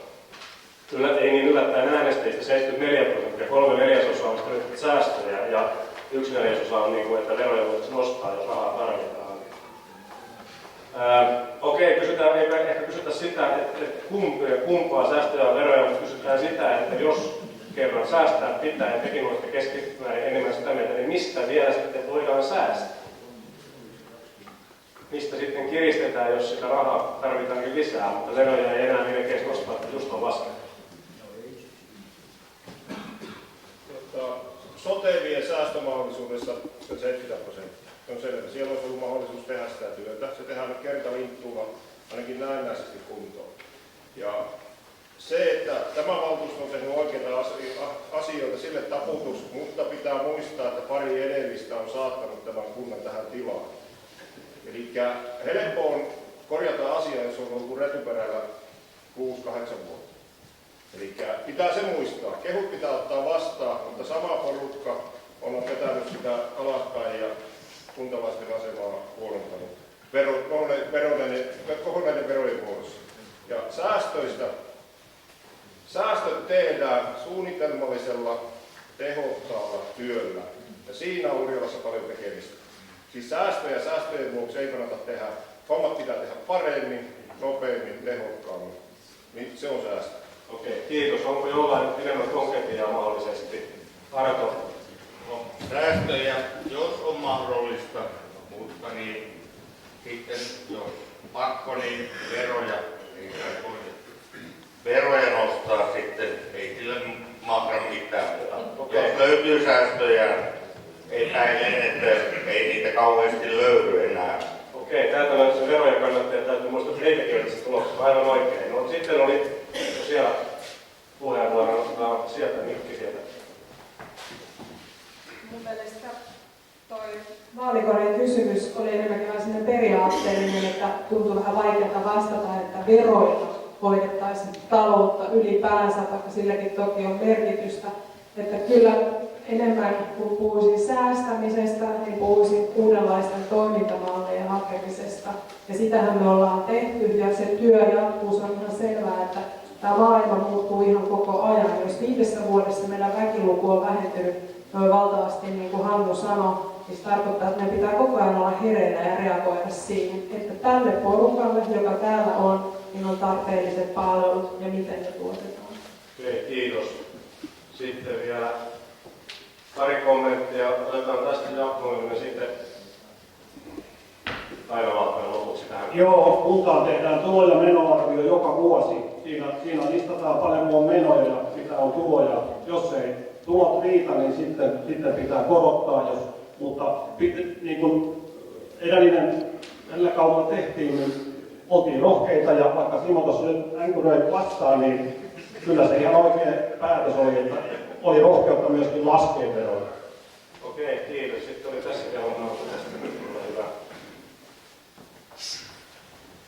Eli mä sanoisin, kun en ole itse valtuutettuna, että olen ehdokkaana, niin mä olen tietysti seurannut tosi tyytyväisenä tätä nykyisen valtuuston työskentelyä ja hyvää tulosta, mutta mun täytyy myös antaa heille riisuja, jotta kaikki eivät ole liian tyytyväisiä itseensä, koska mun mielestäni ne soten säästöt, niin meidän oma perheemme on siihen törmännyt, että niitä palveluja ei ole. Mitä olen puhunut tuttavien kanssa, niitä palveluja ei ole. Niin mä en oikein koskaan sitäkään niin oikein tässä tämän valtuuston aikana ymmärtänyt, että miksi tehdään ylijäämää ja sitten samalla tinkitään palveluista. Että voisiko joku ystävällisesti selittää tätä asiaa? Kiitos. Okei, kiitos. No siinä Reijo, onko sulla selitys tähän asiaan tai johonkin muuhun asiaan? En selitä sitä, mutta puhun tuosta erikoissairaanhoidosta, joka aina antaa myös pienen potin, eli negatiivisen potin tasaisin väliajoille, ja se on aika isoja summia, että siitä menee rahaa. Panostaminen ennaltaehkäisevään terveydenhuoltoon, niin se olisi se, mistä saadaan pitkällä juoksulla säästöä.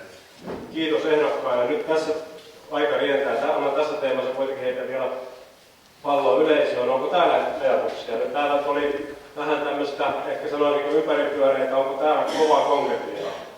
Mihin menee ihan liikaa rahaa? No nyt vanhempi valtiomies Pekka Heinonen, ole hyvä, ratkaise asia.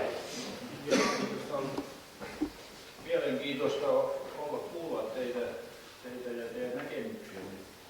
Itse olin tosiaan 32 vuotta teidän laisissa vastuutilanteessa, mutta on taakse jääneitä. Ja jotain hyvääkin saakin aikaa, mutta tässä on varmaan hyvä palauttaa mieleen se, että kyläpolitiikka oli aivan liian keskeisessä roolissa. Tämä nyt toimintakaudensa päättävä valtuusto on sen tajunnut, että sillä ei pitkälle pöhkiä. Tämä yhtenäiskoulutus on ollut hieno näyttö siitä, että yhteistyö voimaa. Mutta vielä lyhyesti perään yhteen tämän taloustilanteen, joka on tällä hetkellä kunnanjohtajan autoja ja hieroo käsiä, niin taloustilanne on tällä hetkellä hyvä ja Joonas Yliluonnon näkemykset tulevien lähivuosien aikana ovat myöskin hyvin kai hallinnassa, mutta mikä sitten on tulevaisuudessa tilanne, niin se on meidän vanhusten osuus lisääntyy ja jos oikein muistan, niin vielä Aamulehtikin siteerasi meidän Urjalan osalta jopa tämän sote-uudistuksen myötä tappiolliseksi kunnaksi nykyisen hintatason nähden kärkipäässä oli vielä rankempiakin kokemuksia omaavia kuntia. Ja tätä taustaa vasta olisikin mielenkiintoista kuulla, jos me ajaudutaan sellaiseen tilanteeseen, että me tästä rakkaasta itsenäisyydestä joudumme luopumaan. Teistä noin puolet ilmeisesti tulee valittua tulevaa valtuustoa ja 4 vuotta, niin pitää tiedä mitä se pitää sisällä. Jos joudutte vaikka ottamaan kantaa sellaiseen tilanteeseen, että meidän on itse päätettävä ennen kuin valtio sen mahdollisesti tekee, niin mihin suuntaan me kuntaliitosasiassa suuntaamme. Menemmekö Forssaan vai menemmekö Akaasiin? Muita vaihtoehtoja että ne, jotka ovat aakkosjärjestyksessä, ovat tätä asiaa miettineet, jos tilanne kehittyy, nostaisivat kädensä ylös, ketkä ovat akan kannalla. Siis jos pitää ottaa kantaa kuntaliitokseen johonkin päin, niin ketkä nakaa. No niin, Pekka pisti järjestyksen, hyvä. Käydään läpi, ketkä nakaa kannalla, jos täytyy ottaa johonkin suuntaan kantaa. Jommankumman otettava kantaa, ettei valtion määrä nimeä. Tuo 5 taisi olla sinne. Ei tässä sitten Forssan suuntaan. Forssan suuntaan. Okei, saman verran. 10, 11, 11 ääntä on saatu ja oliko Heikki sillä vielä haluaisitko kommentoida? Joo, no katsotaan, oliko sulla vielä sitten, oliko jokin muu mikä? Tuleville valtuutetulle kaikkea hyvää. No niin, kiitoksia. No joo, kuntaliitosasia on nyt tähän kuulostaa ihan sama kuin 4 vuotta sitten. Silloin oli musta puhuttu, että ei ole hyvä kommentoida jotain tähän, mennään sitten vielä. Nyt tämän valtuustokauden aikanakin tehdyt kuntaliitokset ihan ympäri Suomea on mun mielestä osoittanut sen, että se ei mitenkään autuaaksi tekevä asia ole. Eli sillä ei automaattisesti pelasteta kuntia. Mutta jos semmoiseen tilanteeseen ajaudutaan, niin mun mielestä tämä akaa porssaan ja suppeen. Enkä tarkoita sitäkään, että lähtisin joka suuntaan selvittää, vaan hakisin jo vähän isompaa kokonaisuutta.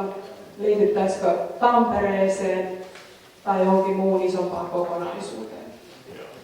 Okei, nyt jäähän siellä on se Tampereessa heti kannatusta. Tämä on kannattanut Pekka ottaa vaihtoehtoja. Hyvä, kiitoksia. Nyt kello on 8. Ja on luvattu, että 8 lopetetaan, mutta koska kunnanjohtajakin toivoi, että kunta antaa elinvoimakysymyksiä, haluaisin vielä heittää tästä yhden ilman tunnutusta ja kuka tahansa voi lähteä, jos jo aika painaa päällä, mutta jos saalitte pienen yrityksen, niin heittäisin tästä ajatuksen, eli kuten Hannu mainitsi alussa, niin kunnan asukasluku väheni 78 hengellä taisi lukea siellä samaisessa talousarviotoimintakertomuksessa ja 10 vuodessa yli 500 hengellä.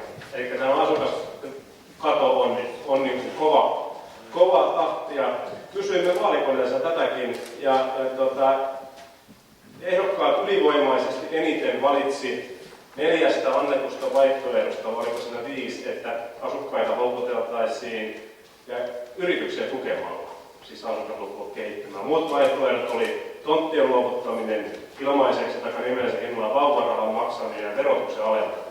Tämä oli siis se skaala. Ja sen jälkeen puolet pienempi niin kannatus oli tällä tonttien luovuttamisella, nämä muut jäi hyvin vaatimattomat. Yleisöllä niin ikään yritysten tukeminen oli suurin äänestäjillä, mutta tonttien luovutus, siis tämä luovuttaminen tai myyminen hyvin edullisesti, ja verotus oli huomattavasti kannatetumpia kuin ehdokkaat. Tästä tämmöinen vertailu ehdokkaat versus äänestäjät.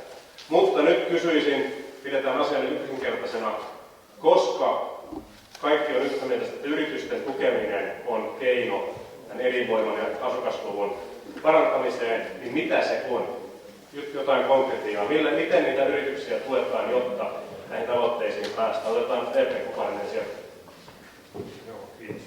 Eli tämmöisiä tapahtumia ehdottomasti. Tapahtumia Urjalalla. Okei. Siitä se oli napakka. Muita ajatuksia otetaan sieltä Pasi. Jos olet yhtä lyhyt, niin pisteet siitä. Maakuntahallinto on riski, Attelun tyyppiset toimijat on riski, ne vie yrittäjyyttä alueelta, on isoja massoja. Maakuntahallinto on riski, että se kilpailuttaa isoja kokonaisuuksia, ne on kuntien pienestä kilpailutuksesta pois. Ja pidetään asioita mahdollisimman pienessä mittakaavassa omissa käsissä, se takaa yrittäjille paremmat mahdollisuudet. Selvä, kiitos. Hyvä. Sieltä oli Kristoffer siitä. Ihan lyhyesti vaan valokuitu. Sillä mahdollistetaan etäopiskelu, etätyö ja sillä tuetaan todella paljon uusia yrityksiä, koska meillä voi olla Urjalassa yritys, joka toimii ympäri maailmaa sillä, että sillä on kunnon tietoliikenneyhteydet. Hyvä konkreettia ehdottomasti. Oliko Jaakolla vieressä ajatus ja heillä? Joo. Heidi tuo mikrofonin suuhun, niin puhutaan mitään. Niin tukee nimenomaan pieniä yrityksiä, 1-2 henkilön. Miten tuetaan? Annetaanko rahaa kouraan? No vaikka rahaa kouraan ja neuvontaa lisäämällä ja markkinointia. Pienellä yrityksellä resurssit nimenomaan markkinointiin on aika pienet. Ja sitä kautta varmasti saadaan kaikki halvemmalla se uusi työpaikka, kun houkuttelemaan uusia yrityksiä olemaan. Kiitos. Heillä on ajatus. No niin, nyt on Jaakko vei multakin jalat suusta. No niin. No. Mutta siis nimenomaan just tämä, että meillä on paljon potentiaalisia yrityksiä, joissa on 1 tai 2 henkilöä, rohkaisemalla niiden kasvua ja ajattelemalla, että täällä todella voi ponnistaa. Ja niin kuin Christopher sanoi, niin tuo internet on kyllä sellainen maailma ja kaikki media, että meidän pitäisi ymmärtää, että me voidaan periaatteessa tehdä täältä melkein mitä tahansa. Hyvä, kiitos. Jamilla vieressä puhumme, otetaan sitten. Oikeastaan aikaisemmin valokuitu on yksi tärkeä, joka vaikuttaa sekä yrityksiin, mutta sitten myös niin tulevaisuuden kannalta Urjalalle erittäin tärkeä. Okei. Merjalalle ajatus. Joo, sama on, että kuitu on se, mitä meidän yrityskin tuolla kaipaa ja sama, että meidän yritys kaipaa myös työntekijöitä, että työllisyyden hoito pitäisi olla täällä Urjalan kunnassa vähän toisella tolalla, että ei niin kauheasti hyysätä niitä työttömiä, vaan pistetään ne oikeasti töihin. Urjalassa on kyllä töitä tekijöille. Okei, kannanotto. No, nyt vielä ennen kuin... Okei, no siellä oli vielä Joo. Lyhyesti sillä lailla, että mä olin esimerkiksi pari vuotta sitten Valkeakosken lukiossa ja mä kävin kemian kurssin etänä. Opettelin Espanjassa, koska siellä oli valokuitu, se pystyi sieltä opettaa. Miksi se oli Urjalassa, kun se voi olla Espanjassa? Okei, joo, sitten oliko Villelle ja Artolla vielä vähän lyhyesti se valokuitutekniikka-asia tähän mahdollistaa monen mikroyrityksen ja muunlaisen liiketoiminnan toteuttamisen Urjalassa. Ja samalla kun mietitään kokonaisuutta sen mahdollisen kuilun rakentamisen kannalta, niin samalla hyödyt siitä, että voidaan miettiä samalla reitillä tapahtuvaa sen kunnallistekniikan saneerausta ja muuta. Sen kokonaisuuden miettiminen, kun sellaista korjausjuttua, niin nämä kaikki tukee toisiaan, niin ne kun suunnittelee hyvin, niin ottaa tulevaisuudessa. Hyvä, kiitos. Ja Arkolla oli vielä. Käsittääkseni kuituhomma on tällä hetkellä hankkeillakin Urjalassa ja sitten niin näitä työllistettäviä, niin näissä kaikkiin hommiin voi laittaa nykyasioissa. Täytyy ottaa huomioon, jos on laitteita, mitä ei saa käyttää. EU. No niin, Ville unohti jonkun sanan. Minkä takia se on hankkeella vielä, koska 10 vuotta, kun olen ensimmäisiä kuitupäätteitä käsitellyt, niin miksei meillä ole vielä? Hyvä kysymys. Hyvä kysymys. Ja Teemulla oli vielä. Tarvitko esimerkiksi työssäsi valokuitua? Kuinka paljon? No ei vielä ole tarkoitettu. Joo. Eli yrityksiä on erilaisia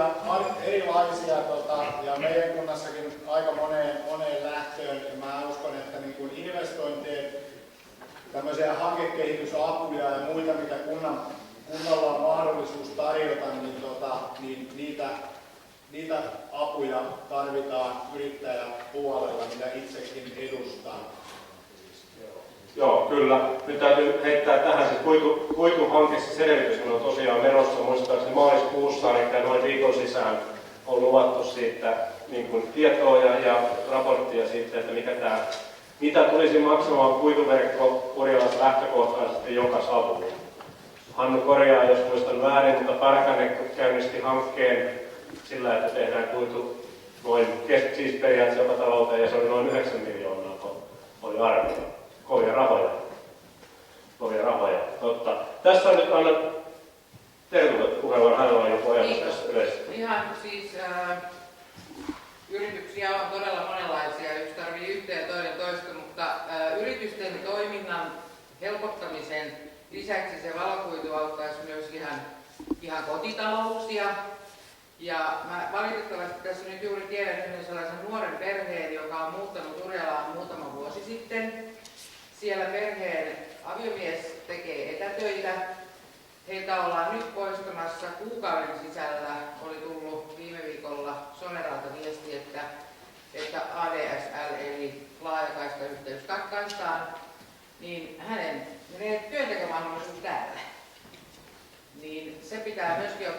valokuituasiassa huomioon, että se mahdollistaa sen etätyöskentelyn?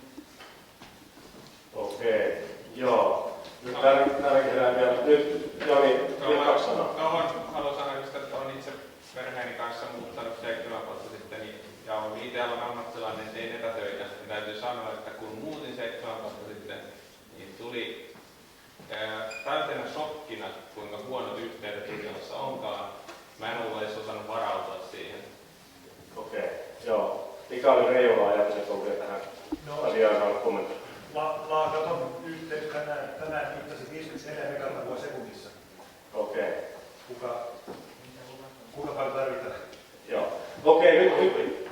Yksi asia, että mä tiedän valokuituhommiakin, olen mukana ja tiedän, jolla on valokuitu, niin ei ne toimii yhtään sen paremmin paikka. Okei. Tämä valokuitu on kiinnostava asia. Tästä saisi pitkän teeman, mutta mä en halua pidetään enää, koska mä olen yhden asian vielä nostaa tähän liittyen, mikä on yleensä vaihtoehtoista, on nämä tontit. Näiden tonttien ja se on tonttien jakaminen.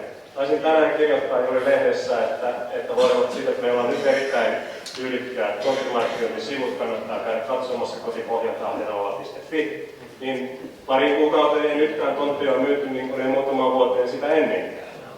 Tilanne on tämä. Viime kesänä, kuten muistatte, yrittäjien vastatoriyhteydessä kunta lahjoitti arvottavaksi tontin, joka sitten muutamien käänteiden jälkeen päätyi nuorelle parille, joka aikoo siihen peltoriiteen rakentaa. Ja muistahan ei ole nähty herran aikaa. Eli kun ei niitä ole vuosikausia myyty eurollakaan, niin jos joku olisi tulossa ilmaiselle tontille, niin pitäisikö niitä jakaa? Vihreätä silleen, jos haluatte, olette sitä mieltä, että jo tontteja pitäisi jakaa, jos niille on tulijoita ja rakentajia.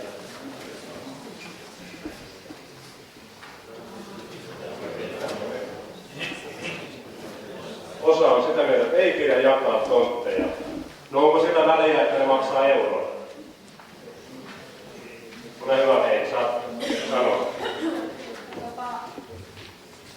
No, jos joku haluaa tontin ilmaiseksi, niin mulla ei ole mitään sitä vastaan, että se hänelle annetaan.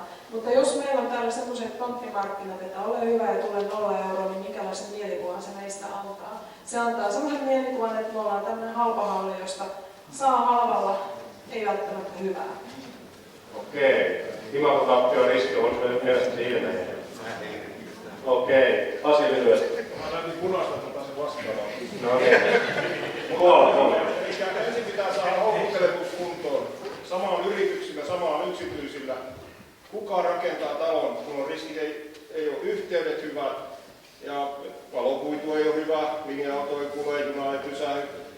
Kuka laittaa 400 000 000 kiinni, jos työpaikka lähtee alta, että voit tehdä etätöitä? Mä vaihdoin työpaikkaa sen takia, että rupesin yrittäjäksi, että ei yhteydet toiminut, en voinut tehdä työtä. Se on kyllä totta.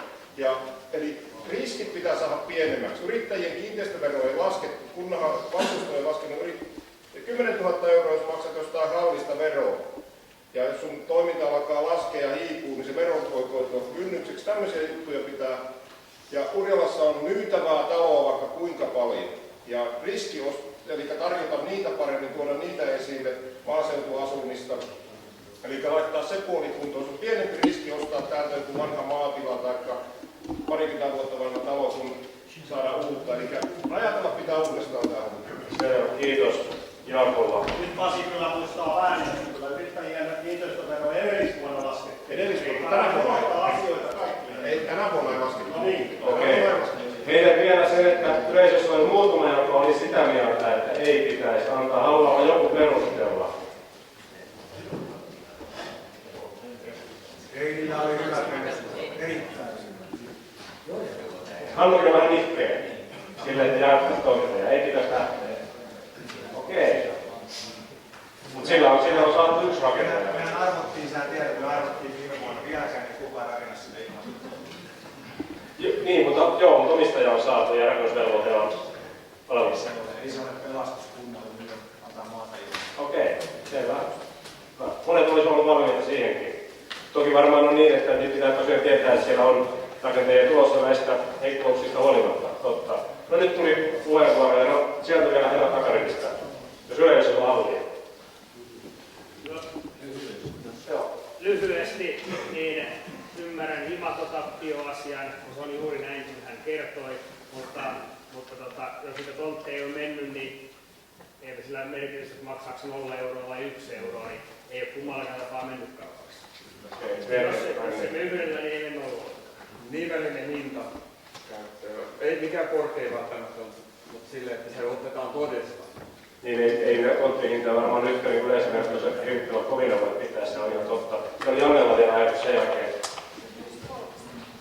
Niin, itse näen tämän asian nyt tällä hetkellä sillä lailla, että sanotaanko näin, että otetaan nyt esimerkiksi Ahtaa tuosta naapurista ja ynnä muuta, niin näen, että heillä on ihan samanlainen ongelma. Tontit ei mene kaupaksi, sielläkin on kaavoitettu paljon omakotitalotontteja ynnä muita ja ne ei kaupaksi mene. Että valitettavasti taloudellinen tilanne täällä maailmassa nykyään on tällainen. Ja ehkä yksi hyvä ratkaisu olisi, kun saataisiin tänne Urjalaan yksi iso yritys, joka olisi vaikka sellainen 100 työpaikkaa, vaikka tuolta Uudenkaupungin autotehtaan joku sivupiste tänne Urjalaan, niin sitä kautta saataisiin tänne varmaan asua. Janne asetti itselleen seuraavan valtuustokauden tavoitteen.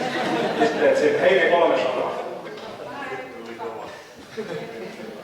Jos ne tontit oli silmäisiä, niin niitähän ei voisi arpoa. Ja mikä nyt sitten herätti kuitenkin tuon mielenkiinnon, kun se arvottiin.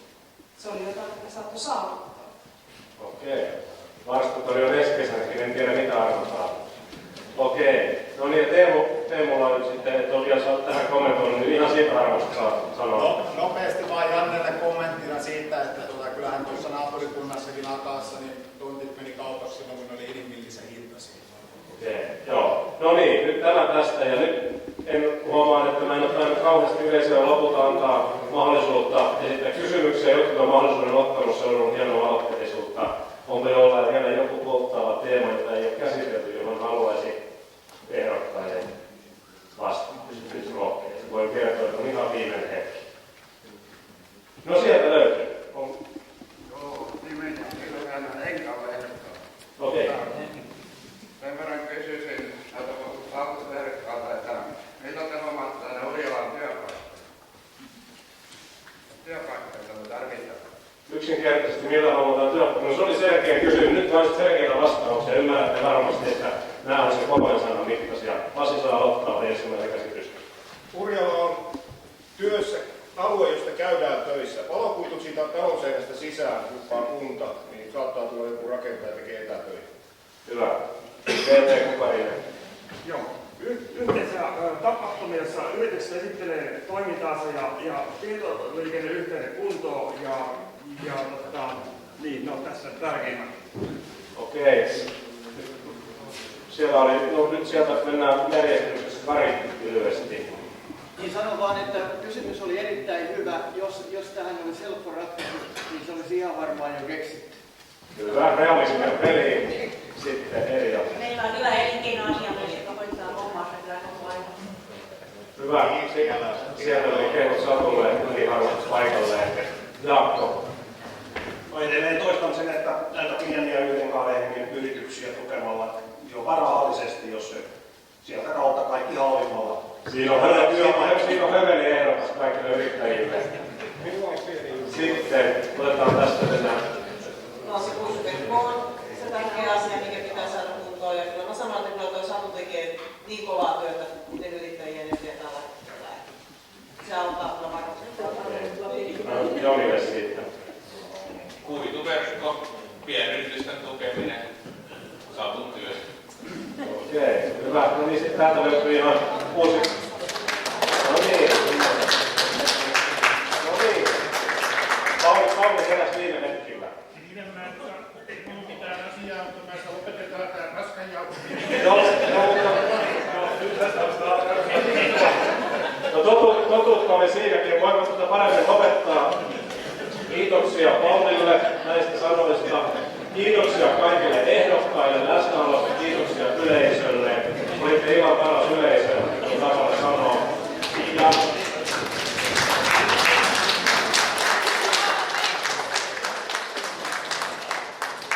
mitä olin vielä sanomassa, että itselleni hetkessä on sellainen erikoislaatuisuus, että tämä oli viimeinen työtehtävä, niin mä jollain sanoin, että päätoiminen